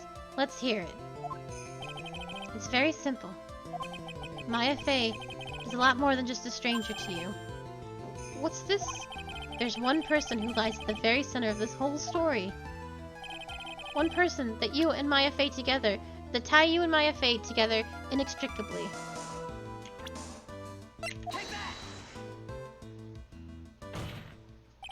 There's a very good reason why Maya Fey's life is so precious to you. After all, she is Mia Fey's only sister. Mia Fey. You once worked alongside her. That was when you were a defense attorney. Wait a second here. Mr. Godot is a defense attorney? With your honors-piercing intellect, you must have figured it out by now. The real name of this man, who calls himself Godot. His real name is Diego Armando. Isn't that right?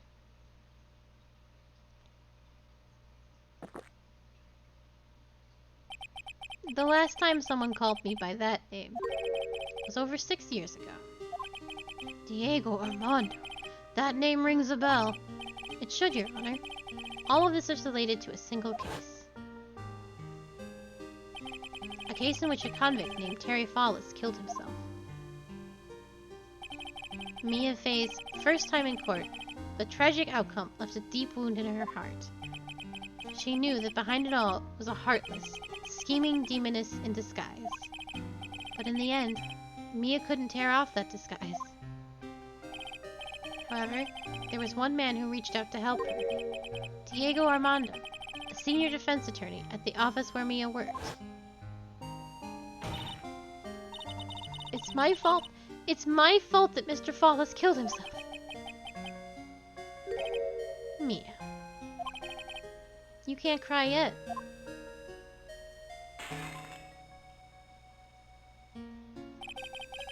The only time a lawyer can cry is when it's all over.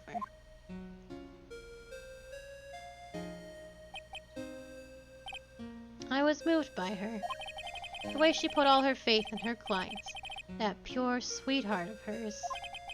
That's why I could never forgive Dahlia Hawthorne. Mia and I thoroughly investigated that fake kidnapping incident. Then one fateful day, Dahlia wanted to meet with me. It had been 6 months since the trial. We met in the courthouse cafeteria. Oh, I just remembered. 6 years ago, right here in this courthouse, you were poisoned. Even I didn't see it coming. Dahlia Hawthorne slipped some poison into my coffee. Some newspapers at the time called it a murder. But very little information about the case was released to the press.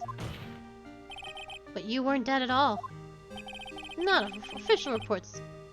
No reports ever actually called it a murder. I was just in a deep, deep coma. I see. My body shut down, and my life became nothing but a long, deep sleep. That woman poison did a real number on my central nervous system. I lost my sight, and all of my hair turned white due to the damage it caused. That's terrible. Apparently, it was a miracle that I regained consciousness. 5 years had passed since I drank that poison brew. Then one morning, my eyes flew open from the smell of a doctor's cup of coffee. 5 years. You were asleep for 5 years. And the worst possible news was waiting for me. Oh.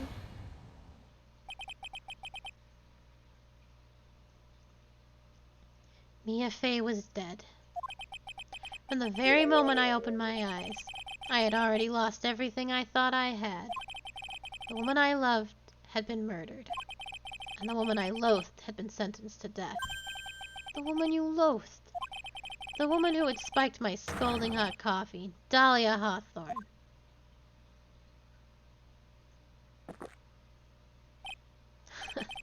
Good old Mia.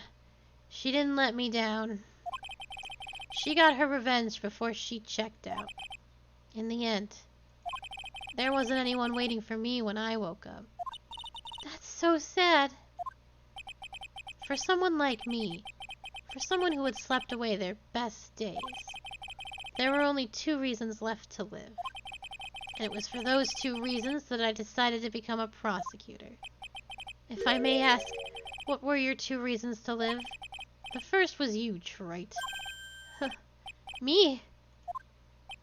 If I hadn't drank that stupid poison, Mia Fey would have never died, much less the way she did. You were the only one who was there to protect her, but you let her die. It was all your fault. It wasn't like that. I wanted to see for myself what kind of man you really were. So that's why you became a prosecutor. My other reason for living? She goes by the name of Mia Fey. You mean me? You were the only way I could make up for the sin of not saving Mia. 1 year ago, when the Crane Village incident was resolved, it was obvious that Morgan Fey was planning something. Whatever her evil plan was, I was determined to stop it. My role as a prosecutor put me in the perfect position to do something about it. That's how you overheard Pearl's visit with Morgan at the detention center. I knew that the time was drawing near. Since I knew the plan, I thought I could foil it. My goal was to outwit the plan. I thought if I could do that, I could keep that girl from being caught up in it. That makes sense. If Pearls had known that the actual purpose of the plan was to kill Maya, she never would have helped out. Finally, the day of the plan was drawing near. I contacted both of my accomplices. Iris of Hakazurka Temple, and Misty Fey. I especially needed the help of Iris. She was to take the fall in my backup plan, in case we couldn't control Pearl. But how did you contact my mother? She had been missing for almost 20 years. Officially, yes. What? What do you mean officially? You've heard about it, haven't you? About the strong ties between the main family and the government? Now that you mention it, Bikini did say something to that effect. She said that the Master of Crane had great authority. Even without her official position, Misty Fey still wielded great influence. The police have been keeping an eye on her movements all this time. That's how I was able to contact her. Again, because of my position as a prosecutor. So my mother was cooperating with you. Don't ever forget. No matter how far away from you she was, she never stopped thinking about you. She always was. That's why. I knew she would do anything to protect you. If you want to know how strong her resolve to protect you was, look at her staff. Her staff. The one with the sword in it. The day the plan was to be carried out arrived soon enough. We met for the first time at Hazakura Temple. That's when your mother showed me her special staff. I realized it then, just how far she was willing to go.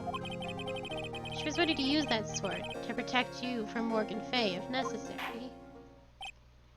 Yes, even if it meant paying the ultimate price. Mother. That night, the night of the crime, there was just one way to stop Morgan's evil plan. You mean Pearl's, don't you? We had to make sure she didn't channel Dahlia Hawthorne. Well, Pearl, what are you going to do tonight? Well, if you'd like, you can come to my room. Perhaps we can read some books together. We thought we could prevent her from playing her part in Morgan's plan, but she never showed up. She was worried and followed me to the inner temple. That was the thing we were most afraid of. And that's why Misty Fay had to do the channeling herself. She channeled Dahlia Hawthorne into her own body. What do you mean? If she channeled the spirit first, then Pearls wouldn't be able to do it herself. As Master of Kurain, Misty Fay's powers were supreme, so that's how it went down. She channeled Dahlia Hawthorne so that Pearl Fay wouldn't be able to.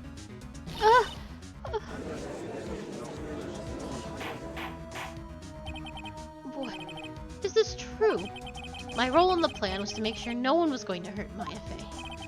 That's why I hid myself in the inner temple, just in case you needed to be saved from Dahlia Hawthorne. Godot.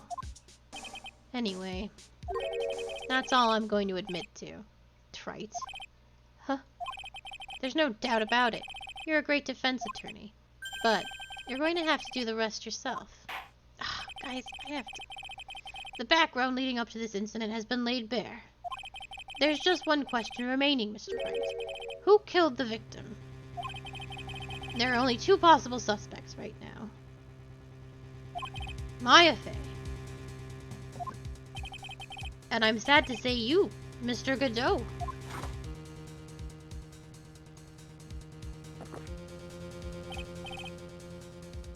Well, Trite. If you're the real deal, then finish this thing once and for all. Show us beyond a shadow of a doubt that you can finish this on your own. No, Nick, please don't. Maya, I heard the whole thing from my sister in the medical office. That's why I have to protect Mr. Godot. I can't do it. I can't testify against him. After all, he's the man who put his life on the line to protect Mia, and me too. Maya, I know that. Nick. But even so, it doesn't absolve him of his crime. Please, Maya, testify. Miss Fay, your testimony, please. This is the final testimony. Don't bother trying to hide anything, because I'll know. I want to hear the truth from your own lips. I understand. I'm sure you're right. I'm ready now, Nick.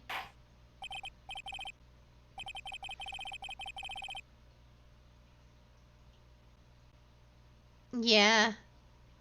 Every time Maya was being accused of a murder, the fact that she wasn't conscious and it was the spirit that was trying to do the murder, it's always they always say it doesn't matter. It's as if you were doing it yourself regardless if you were conscious or not. And it's that's crazy. I know it's for story purposes, but that is basically self-defense at that point. What he did, he was protecting a girl. It's not that bad. Alright, young lady. Tell us about the moments before you lost consciousness. What exactly happened at the time of the murder?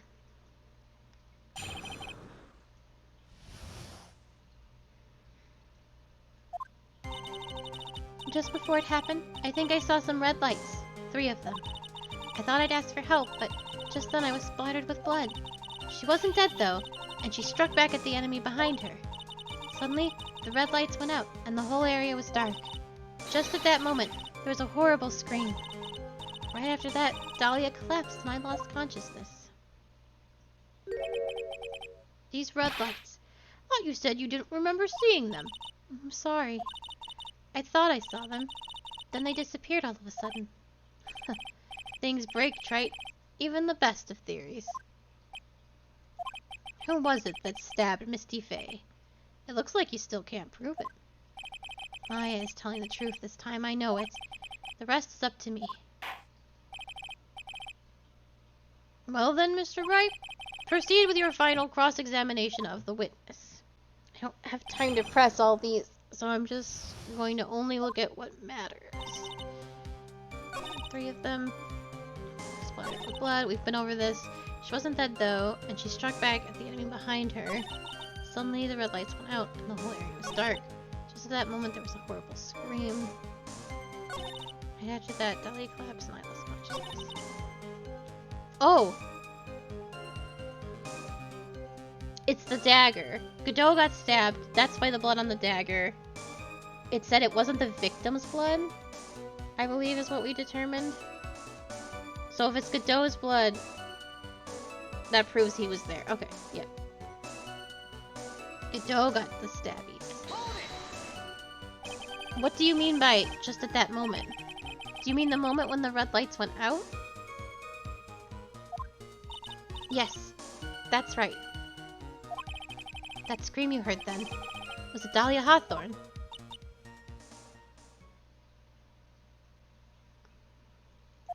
I don't think so. I'm pretty sure it was a man's voice. What? So then the scream came from the killer. That's gotta be it. I think Dahlia Hawthorne must have taken the blade and attacked the killer with it. And the killer let out a scream of pain, huh? After that, the killer stole the blade back and delivered the final blow, I guess. Well, Mr. Wright? It seems to make sense to me. It sounds like a reasonable deduction, but I still kind of wonder.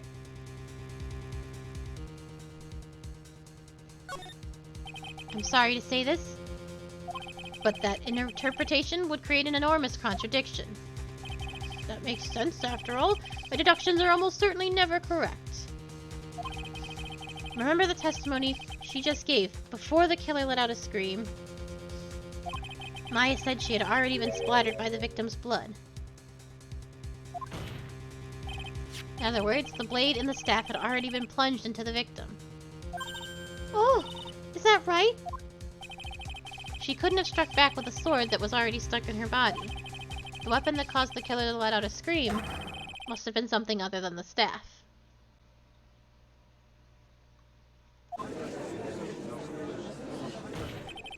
If you're so sure about that, then don't keep us waiting any longer, Trite. There's only one thing I can think of that would have been used as the weapon here. Dahlia Hawthorne had already been stabbed in the back by the staff. What could she have used to strike back at the killer?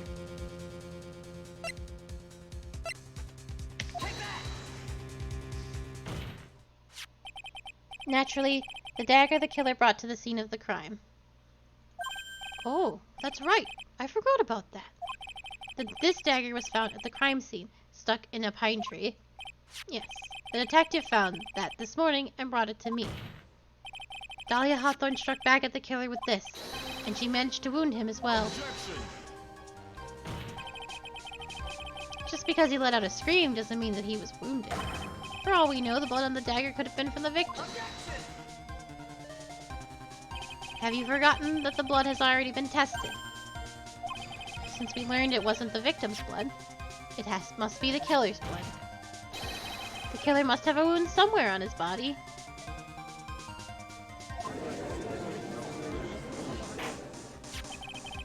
So you're saying that the blood on this dagger belongs to the killer? Exactly. A DNA analysis of the blood would prove it beyond a shadow of a doubt. And yes, Mr. Godot, it would prove that it's your blood. Nice theory, Trite.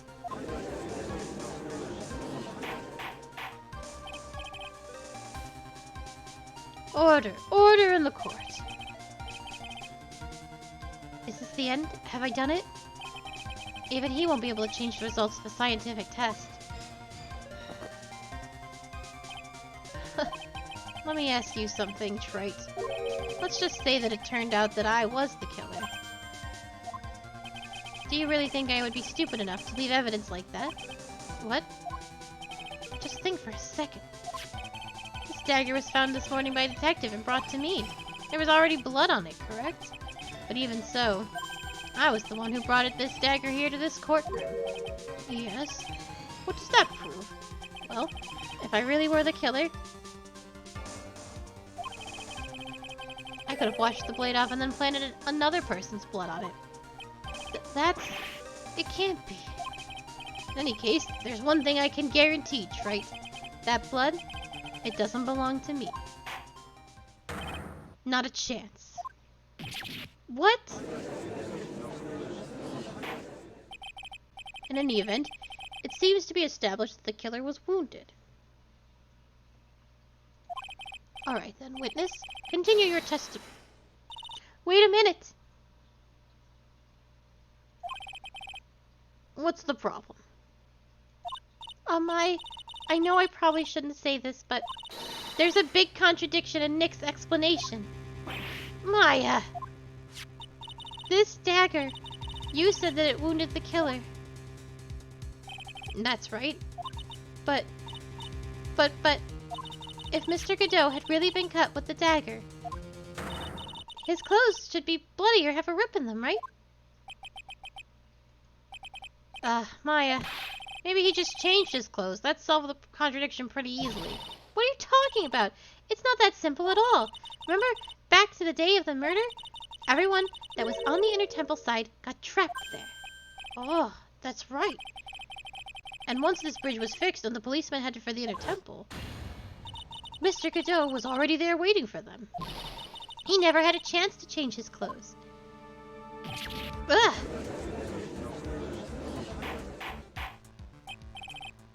Order, order in the court.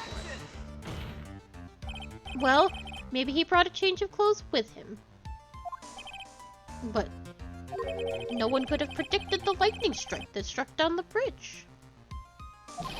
Why would anyone have brought a change of clothes? Did the judge take a smart pills during the last recess? Well then, maybe the killer took off his clothes before he committed the murder. That way he wouldn't get any blood on them. No one was expecting a murder to happen. That's an impossible trait. You know how cold it gets up there late at night? Ugh. After a few minutes with no clothes on, you'd be frozen solid. Ugh.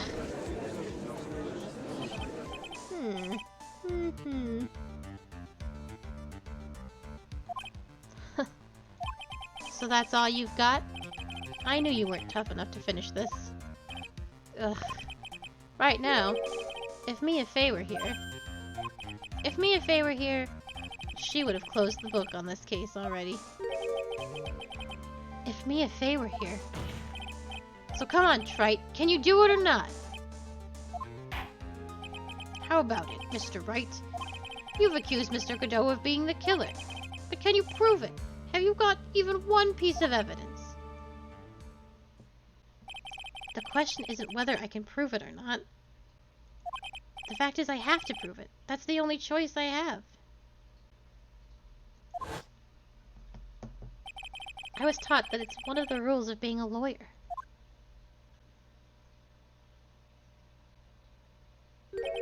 I can prove it. I'm going to bring your magnificent vengeance to fruition, just as you want it. That's good. A fighter till the bitter end, Trite. Since there's just one piece of evidence that can prove your point, why don't we go for the unlimited penalty?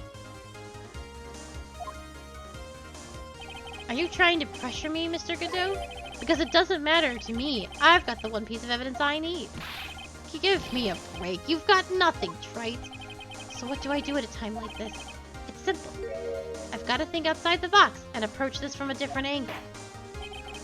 Alright then, Mr. Wright. Let's hear what you've got. There's one thing I've demonstrated in the previous cross-examination. The killer was wounded. That was proven by the blood on the dagger. But we decided it was impossible for him to have hidden such a wound. If he had been cut by a dagger, there should have been a bloodstain on his clothing.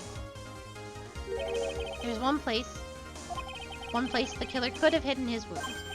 What did you say? Hidden?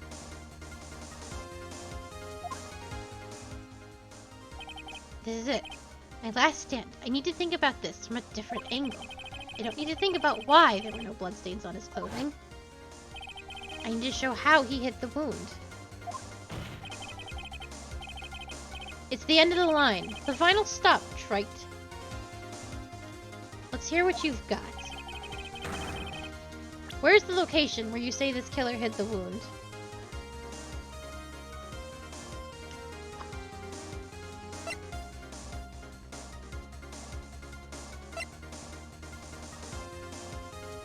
I have no evidence in my hands.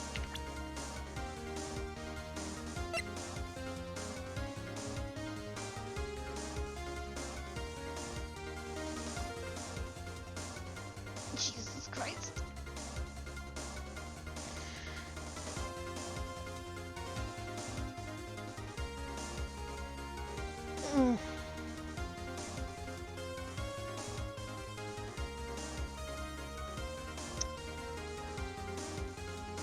Maya said that the lights on his mask went out. So maybe he got hit in the face. Right? He probably got hit in the face, so it's under his mask. Do I just present his profile picture? Because I don't have his mask in my inventory. Ah, fuck it. Huh. I don't know what you're talking about. And frankly, I don't need to know. What I do know is that you'll never be half the lawyer she was. Isn't that right, Trite? What was that just now? Mia? It can't be. You're living on through him. Even as we speak, you're still hiding the wound.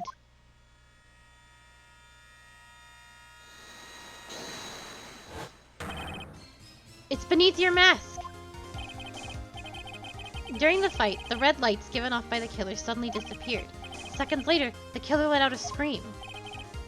That's right, your mask went flying off your face. Mr. Godot, would you mind removing your mask? If you have a dagger wound there somewhere, then I'd say this whole case is solved. Oh, please let him take off the mask. I want to see that beautiful face. Ugh.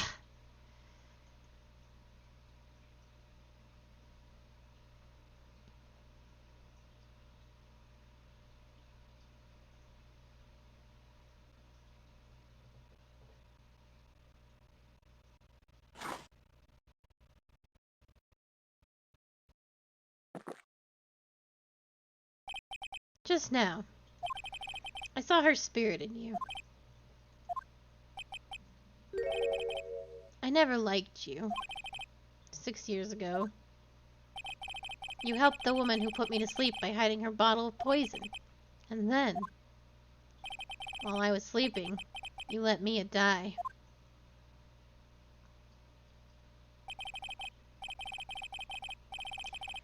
But you didn't care.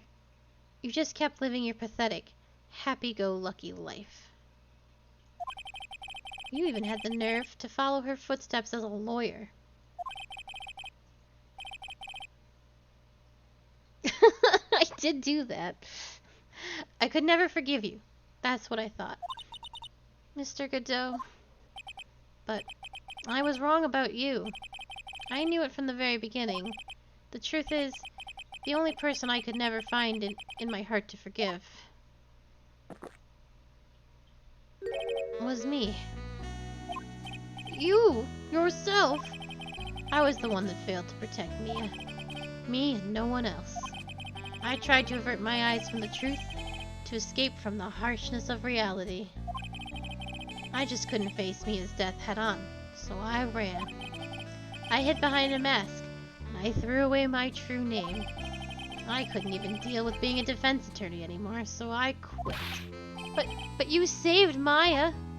Yeah, that was my plan. Up until just now, anyway. What do you mean? Are you listening, Maya? If I had really wanted to save you, then there's the one person that I should have gone and talked to right away. Who would that be? Are you talking about Nick? But I didn't do it.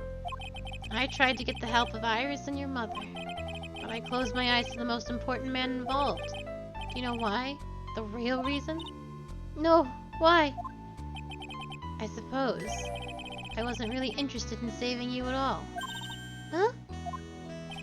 I think I was just trying to salvage what's left of my own broken soul.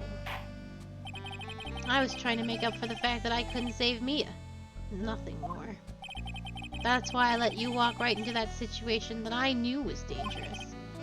Forgive me. You're wrong. You put your life on the line to save Maya. Was it really for Maya's sake? Even I'm not really sure. What do you mean by that? That night, in the darkness of the garden, when I saw her silhouette, a part of me must have known the truth. The truth that it wasn't really Dahlia Hawthorne standing there in front of me. It could have been Misty Faye, or even that little girl. But I still picked up the blade. It was like I was dreaming.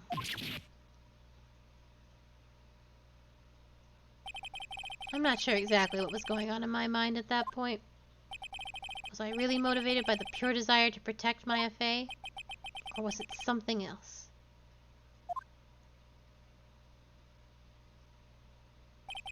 Was it my hatred for a woman who had stolen everything from me 6 years earlier? Could it have simply been a desire for revenge? And now, I don't know anything anymore.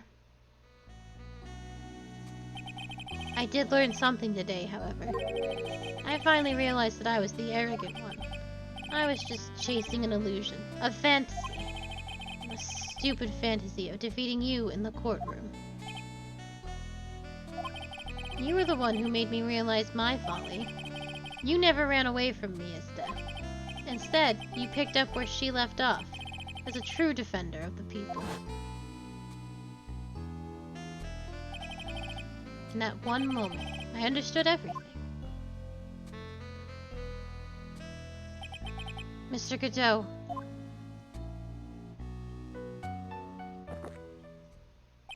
I think you already know this, but if you don't, my name is Diego Armando. Mr. Armando, I believe in you. I know you were trying to save me.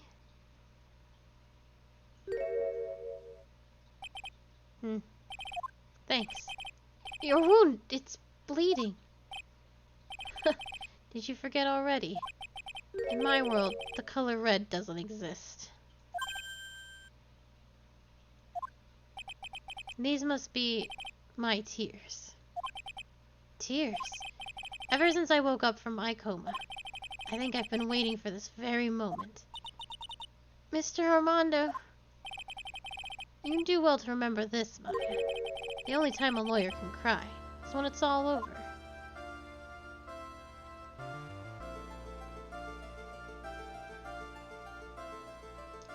Unclear. This time, it really is all over, isn't it? Defendant? yes, Your Honor. Although you weren't directly involved in the murder, tampering with the body in the crime scene is a serious offense in itself. I understand, Your Honor. Mr. Armando explained that to me very carefully. I knew the risk, and I willingly cooperated anyway. Very well. Before I hand down my verdict, is there anything you'd like to say? Well, there is one thing. I'd like to say something to Mr. Wright. I want to apologize to you. Apologize to me for what? For the case 5 years ago, of course.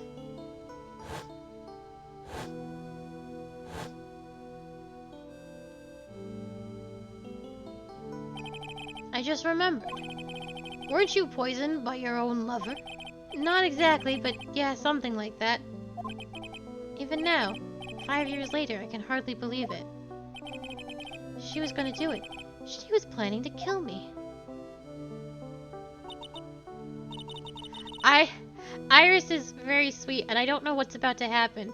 But this is clear Edgeworth erasure, and earlier in this stream, Edgeworth called Phoenix's partner, which I'm sure was Aibo in Japanese, and we shouldn't erase that by by putting the son and love interest in here.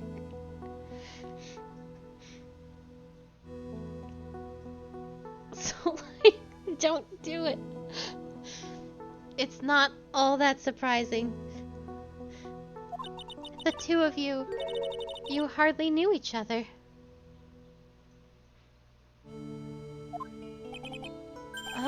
What do you mean? Come on. You and my sister, you only met twice. God fucking damn it. Huh? We only met twice. Was it Iris the whole time? Iris! The first time you met was on that fateful day. That day she poisoned Mr. Armando in the cafeteria of this very courthouse. The next time you met her was 8 months later. She's sandbagging Edgeworth! You met her again on the day she stole your cold medicine. And Doug Swallow was killed. No way. It can't be true. I mean, during our whole relationship, we were... For those 8 months... The woman that you thought was Dahlia Hawthorne wasn't actually my sister. Huh, it wasn't Dahlia. I hope one day you can forgive me, Feeny. You mean... That's right. I lied to you for 8 months.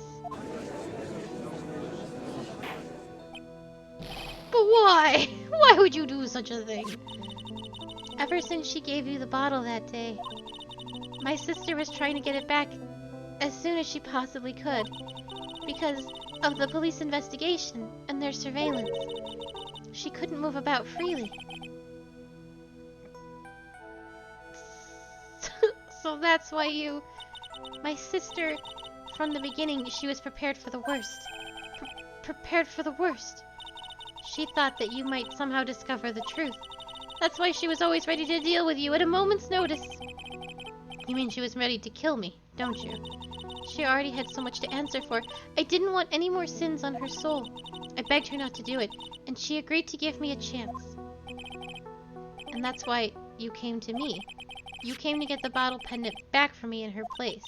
But I couldn't get you to give it back. I failed at something even as simple as that. 8 months passed, but I still couldn't get it back from you. Finally, my sister couldn't wait any longer. She didn't consult me about her plans for you that day. It was the first time that had ever happened. That was a bit strange, wasn't it? Up until that day, you two were partners in crime, and she would confer with you. I think she must have noticed. Noticed what? My feelings for you. If I found out she was planning to kill you, I would have done whatever was necessary to stop her. Even if it meant her life, or mine. Iris! After spending those 8 months by your side, my feelings towards you, they changed. I have something to say to you too. Yes? You really are the person I always thought you were. Even after Dahlia Hawthorne was found guilty, I still believed in you. Sandbagged. Thank you. This woman in the last case sandbagged Edgeworth. How many cups of darkness have I drank over the years? Even I don't know. Oh, I don't like that. I think it's dumb as hell. It's so bad. No, it's not even that. It's just that, like, I don't know. It's so, like, it's such an unnecessary add-in. It also doesn't make a lot of sense because she's been at the temple the whole time. It feels so... I don't know. I was down with the whole Godot thing.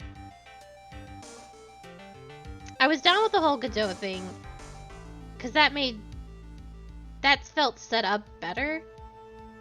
This swapping the twin out so that the love interest was always not evil is in fact garbage. It's not good. Ugh, Jesus. I'll tell you though. Right now, this one here is the greatest cup I think I've ever had. Don't you think so, Phoenix Wright? Jesus. Yeah, I think you're right. The purpose of this trial was to rule on the murder of the victim, Elise Douanet. At some point, I expect you will be tried for your role as an accomplice in this case. I understand, Your Honor. Very well. On the charge of murder, I hereby find the defendant.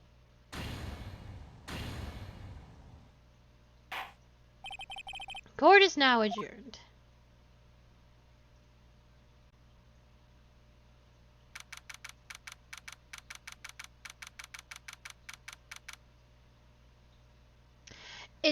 And the reason why it's so bad is because it was never...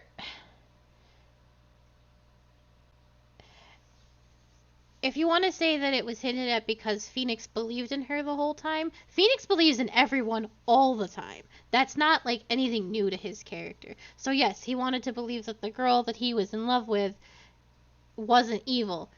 Alright, but then she was, and that's fine, and he was wrong, and he's been wrong before.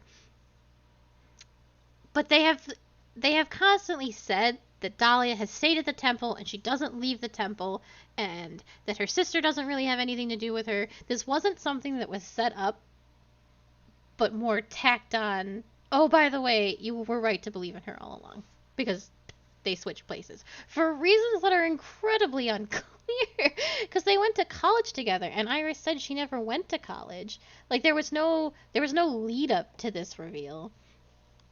They just tacked it on, and that's why it's bad.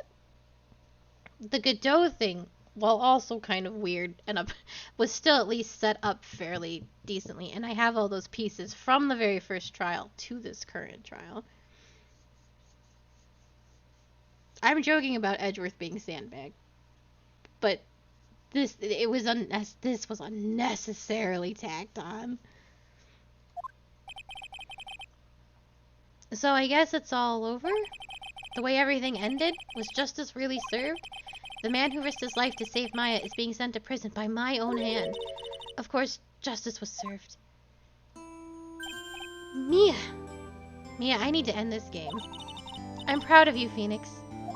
Your defense was truly brilliant. But I couldn't save Mr. Armando. The man who cared so deeply for you. You're wrong, Phoenix. You did save Diego. You've saved him in the only way possible. You mean, with that verdict? I think one day you'll understand too. Phoenix, I want you to remember one thing. You were as good out there today as any defense attorney could ever hope to be. There's nothing more you can learn from me. Mia! You've accomplished something I wasn't able to. I owe you a great deal. Thank you. Mia, I'm sure we'll meet again. Someday, Phoenix. I've handled lots of cases and seen lots of things, and along this journey, I found myself asking just one question. What does it really mean to defend someone? I suppose today's case produced one possible answer. Nick, Maya, I guess it's just like my sis said. Maya, what did she say? That night, when I channeled Mia to get her advice on what to do, this is what she wrote back in my notebook. Don't worry, Phoenix will save everyone in the end. But, come on, cut it out with that gloomy face. Can't you see? Me, sis, and I'm sure Iris too. We owe you for everything you have done for us, Nick. Maya, how can you be so bright and chipper after all that's happened? You were brutally attacked. You even saw your mother murdered. Yeah! Francisca! Still a softie as always, Phoenix Wright. Excellent work, Wright. Huh, Mr. Edgeworth, when did you get back? Oh, that's right. I guess no one filled her in on that. Edgeworth and Francisca have actually been helping me. Helping you? If these two hadn't been here on the first day of the trial, the defense wouldn't have gotten anywhere. Wow. But where were you? I heard he fell into a river and caught a nasty cold which forced him to sleep all day. Yes, he laid in bed shivering from his fever when Iris's hood pulled up over his head. Oh, ouch. Talk about embarrassing, Nick. You definitely need more training. Anyway, thank you, Mr. Edgeworth. And you too, Francisca. I don't suppose... Oh, go away. There's room for me in this group hug, is there? Oh, Larry. What's with the, longer than usual face? I realized something when I was reborn. I realized that Larry was never of any use to anyone, not even once. That's not true, right, Nick? What? You're asking me? Well, Nick, is it true? I've got a place in this world, right? Oh, yeah. I knew it. Everyone would be better off if I were gone for good. No. Oh yeah. Those portraits you painted, they were really good. Isn't that right, Edgeworth? What? Me? Why are you making that face, huh, Edgy? Oh, well, yes, indeed. I certainly can't say they lack resemblance. Do you really mean it? What about you, Frenzy? Did I draw you well, too? Blah, my beauty can't possibly be captured by a mere crayon. Nevertheless, I recognize the effort you put into it, and that's worth something. So then you'll do it, like you promised. You're going to model for my next picture book. Frenzy's whip... Don't get carried away. Well, how about that? I guess painting portraits is the only thing I'm good at. The painting of pearls was pretty damn good too, if you ask me. Huh? Now that you mention it, I haven't seen her around.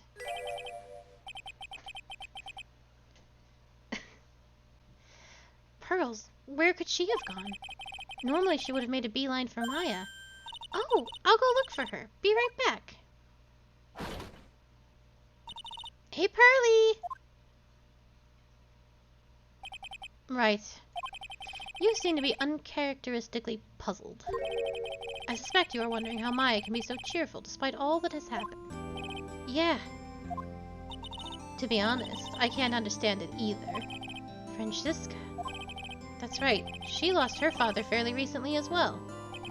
I think I understand how she feels. Maya is a much wiser person than she appears, and I think she realizes something. Now is exactly the time when she needs to be as strong as she can. What do you mean by now is exactly the time? Maya wasn't the only one that was badly wounded by this incident. In fact, there was someone who was hurt far more deeply than she. I believe it's for that person that Maya is trying her best not to cry. Someone who was hurt more deeply than Maya. Edgeworth, I think I'm starting to understand too. Ow! Then tell me, Phoenix Wright, who is Maya Fey being strong for? It's Pearl Faye? The poor kid, after all, the reason she had worked so hard to follow the instructions was because she loved and believed in her mother, Morgan. It's for the good of the Faye clan. I'm sure she believed every last word. She thought she was doing it for Maya. That's why she was so happy. It shows how truly devoted she is to Maya. But it's a cruel irony that it was her exuberance that led to this tragedy. Maya Faye's mother was killed and Maya herself was put into the deepest peril imaginable. Again. And that's exactly why Maya is putting on a brave face. She's doing it for Pearl's sake, until she can see her smile again. Oh hey, so this is where you all were. Wow, looks like we've got quite the brunch over here. What was that for, sir? Sorry about that, Scruffy. My whip just seems to have a mind of its own. What's up, Detective Gumshoe? Oh, you know, this and that. Anyway, congrats on your win. Let's go out tonight, pal. Dinner's on me. My salary just sort of kind of went down by a teeny weeny, but it's all right. I made reservations at a first-class French restaurant tonight. Ow! Pretty good work, Scruffy. That whip was your reward. Ah, Detective Gumshoe, you said a first-class French restaurant. You don't mean Tribulations? Where else? I knew it. We're doomed. Come on, let's go, everyone. Can't keep Maggie waiting, pal. Hey, you crybaby, you're invited too. Oh, forget about me. Pearl and I will be in the loser shack eating potatoes. You know, Maya's taking an awfully long time to get back. She's still out looking for pearls. Oh, Maya. What's wrong? Nick, what do I do? Pearly, I can't find her anywhere. Huh? I'll bet she just went back home. That's all. I thought so too, so I called the village, but no one has heard from her. This has never happened before. As I figured, she has been badly hurt by this incident. She feels responsible for the tragedy that has befallen you, Maya. But none of this was her fault. What should I do? Detective Gumshoe? Yeah, what is it, pal? Could you guys go on ahead? But what about you? Maya and I we'll join you guys once we find pearls. Nick! Don't worry about us, Detective Gumshoe. We may be a little late, but we'll definitely be there. We have a lot of celebrating to do tonight, and I wouldn't miss it for the world. Yeah, but you're the... Very well, Phoenix Wright. We will go on ahead. Don't keep us waiting, right? We won't. But where should we look? Where could Pearly have gone? Well, let's go, Maya. There's only one place I can think of that pearls might have gone to.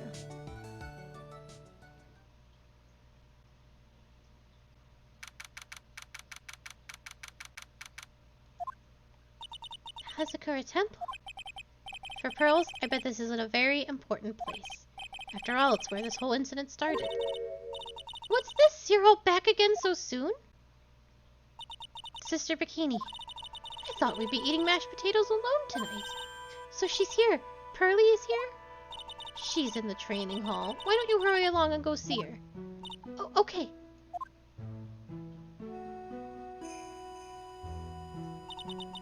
Pearly's not here. Ah, Maya, the hanging scroll. Someone cleaned it off. It's got to be pearls. Ah! Mystic Maya! Pearly! Why did you just leave like that? Mystic Maya. Mystic Maya!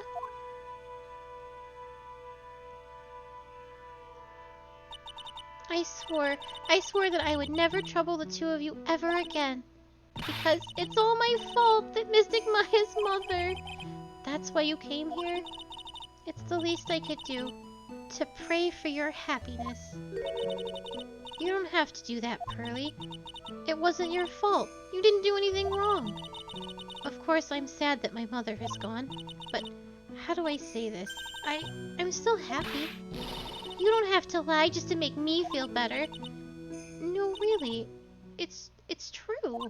The only reason I'm still here at all is thanks to everyone who was there for me.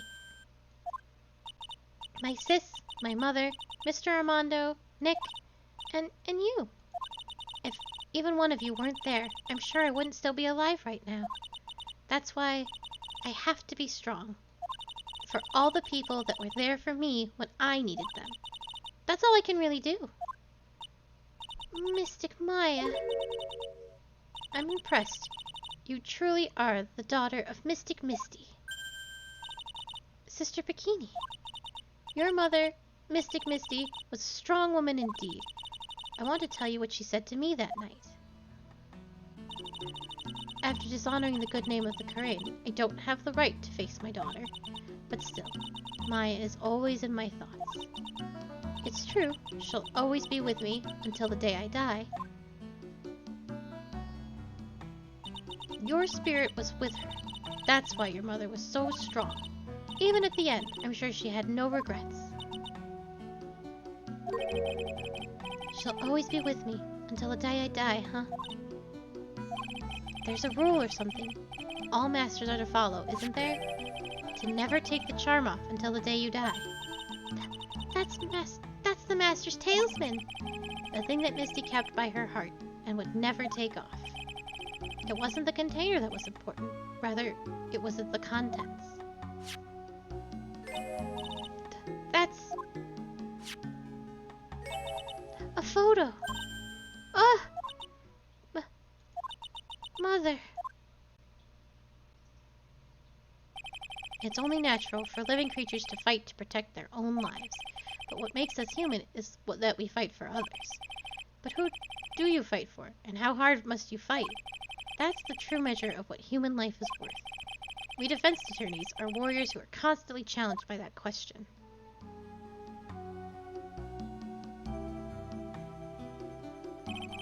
Even when the battle is over and the bonds that connect us are severed, we always return, time and time again. Mia, Maya, Pearls, Mr. Armando, and Maya's mother too. I learned that from all of them.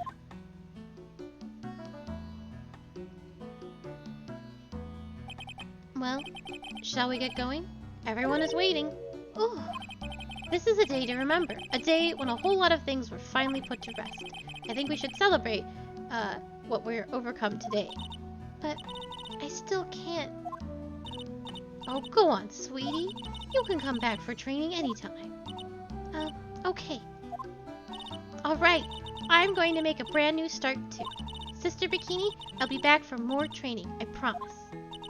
I know, and I won't go easy on you just because you're the future master. I'll make sure to prepare reservations for 3 when you come back. Alright, we're going to have a great feast today, Pearly. You know why? Because training is a battle of endurance. Okay, Mystic Maya, I'll eat lots and lots of food tonight. You know, there's one thing I don't get, and probably don't want to, but... What is it, Nick? Reservations for training is fine and all, but why for 3? Come on, what do you think? You're one of us, Nick. Next time you can train right alongside us. Oh. I'll be waiting for you. Sister Bikini will take special care of you. It'll be great, Nick. We're going to do the special course naturally. That's a great idea. After all, Mr. Nick, you'd do anything for Mystic Maya, wouldn't you? Even walk on hot coals, right?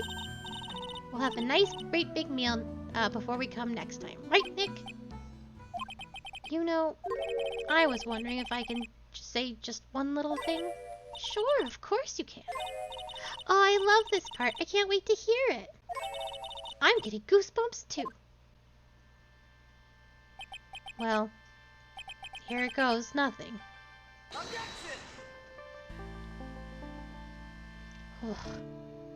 Long. Oh, it's finally over though.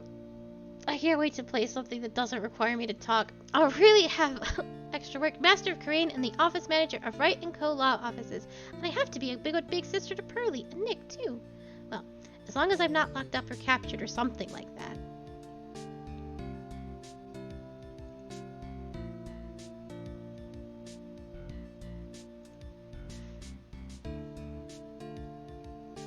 So it's true.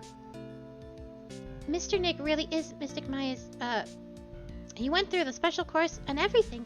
Actually, I heard there's a legendary extra special ultra course here too. I think I'll surprise the two of them by making them a secret reservation.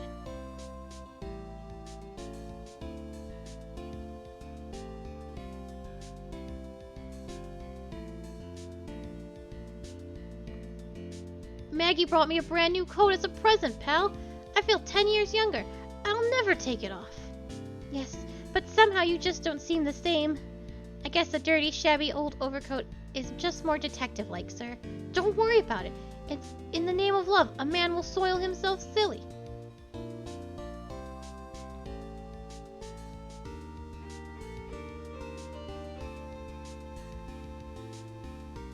Mr. Wright, I am once again in your debt. Thanks to you, the Treasures of Crane exhibit was a great success. I even got to see Miss Von Karma, who I hadn't seen for almost a year.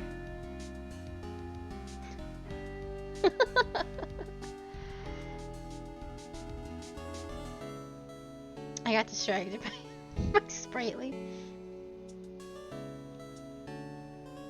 Oh god, you still exist. Desi and I started a company called Mass to Mass Counseling. We're dedicated to stopping the evil plans of all the criminals in the city. Our motto is cut it out, police! Pretty cute, huh? Well, we also sell plans to the criminals as kind of a side business. I wonder if that's okay. Sometimes I think maybe we're the worst criminals.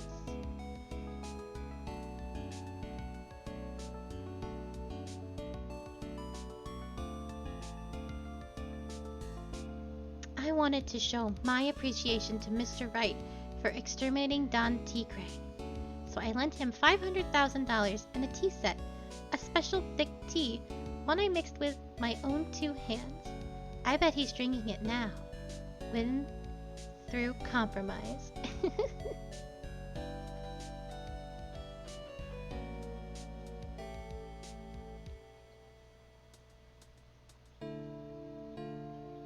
Oh, jeez. I'm just old and in the way. A wrinkly, grumpy clown-nosed waste of flesh.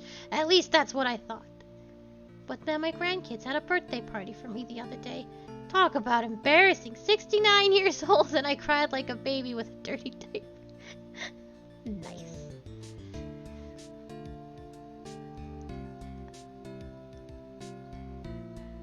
As usual, we have an abundance of work to do.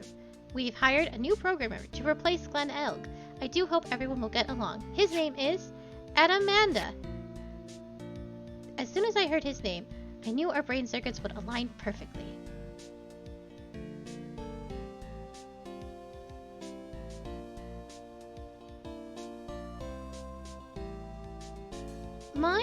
My, more reporters. Since the murder, we've made so much money, I hardly know what to do.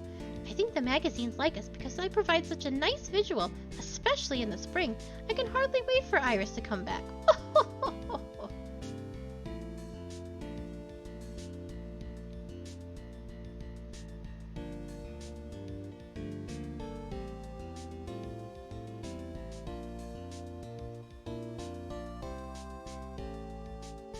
You've turned into such a respectable man, Feeny. It was so sweet of you and everyone else to come visit me here the other day. Of course, I was happy that you constantly had your eyes on me, but I felt kind of bad when the little one slapped you so hard you got a nosebleed.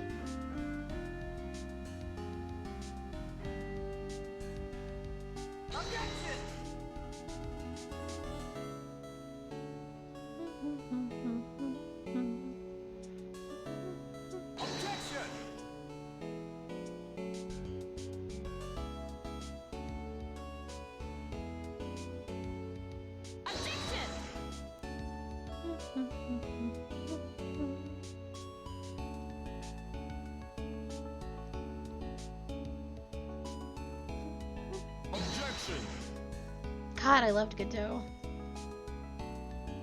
The prosecutors are all so good. Objection!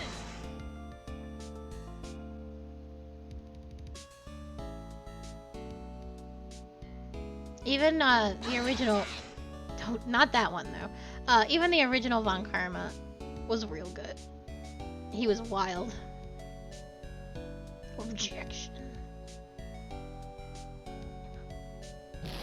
What's this? I'm back from a long and tiring vacation and no one is here to greet me? I guess while I was gone, my little whippersnapper's buddies quit and now I got no one. And what kind of lonely, crazy security room is this supposed to be anyway? What with all the flashing lights and switches, I feel like some sort of space alien. And now, what am I going to do with all these macadamia nuts I brought for everyone? If I bring them over to Edgipoo... Oh, there we go. She's going too fast.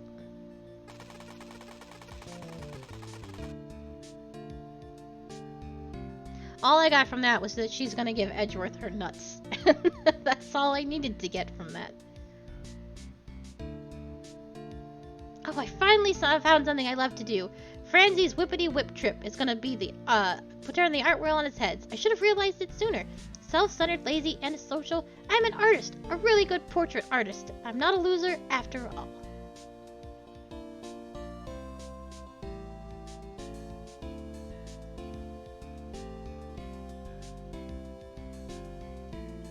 Oh, that's cute art.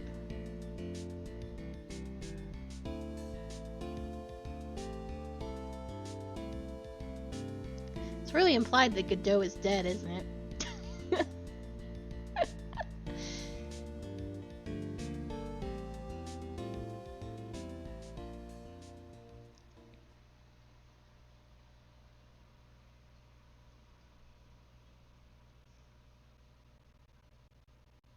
Ugh. And now it's over.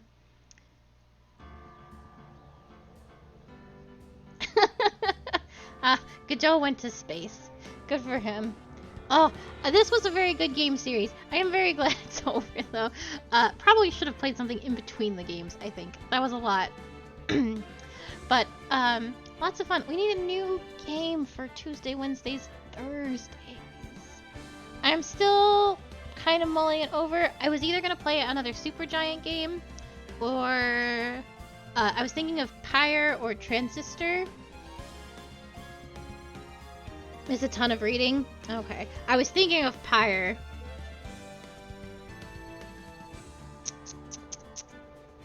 I don't know what either of them are about, which is always a little worrying. That, or I was going to do Eternal Sonata, but Eternal Sonata can be a little long. That's also... That also depends if I can get my capture card to work with the PS3. I don't see why I wouldn't. We might do Eternal Sonata first. I would have to rearrange my desk to get the PlayStation 3 over here. And there was something wrong with so my PlayStation 3 is crazy old, and all the controllers are crazy old, and there was something with the way that they made PlayStation 3 controllers where they were just like grime magnets. So they're very dusty, and they'll never be the same. Like, there was something wrong with those controllers, but maybe we'll do Eternal Sonata. Eternal Sonata is not a good game, but I do love that game very, very much. No, it's an astoundingly bad game, but I like it, and it'll be fun and silly, most certainly. Sprightly, you'll hate it. You will absolutely despise it because it's very tropey in all the worst ways. But it's cute. I'll think about it. I'll make a decision by Sunday. But it'll be good. Thank you so much for being here. I am going to take a 10-minute break, and then I will be back with Nier Automata because we are very behind, very overtime. As overtime as I think as I have ever fucking been. Foiled. Yeah, I have Transistor. I have let me open my Steam really quick. Someone just sent me Dramatical Murder, which I appreciate. I will accept this. But I can't play that on Twitch. 1 second. I was gifted in the middle of Phoenix Wright Dramatical Murder, and I was like, well, there's a game I can't play on Twitch. Banned.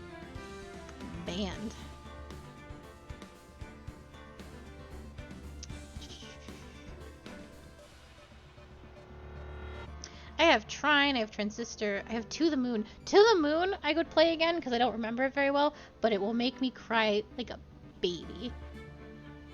What do we got?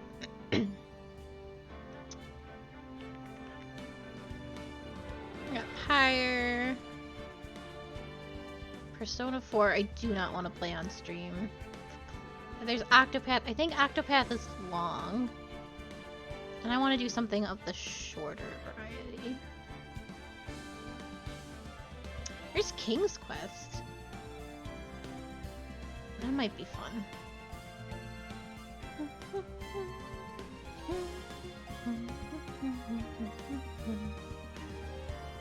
Oh, and there's Fable too. We could play a Fable. Fable, Dragon Age. I was gonna knock out all the Dragon Ages in one go later. Child of Light is also very good. I have also played that one. I'll make a decision on Sunday. It will be good. But for now, thank you so much for being here. 10 minutes, so what time is that? 6:20. Are we that behind? Oh no. 5:20. There we go. 5:25. I will be back with more near Replicant. So thank you so much for being here. I need to wrap it up quickly. I need to shove a whole food into my mouth, chew it in about 6 minutes, and then I gotta be back. But thank you so much for being here. I will see you soon. Take care.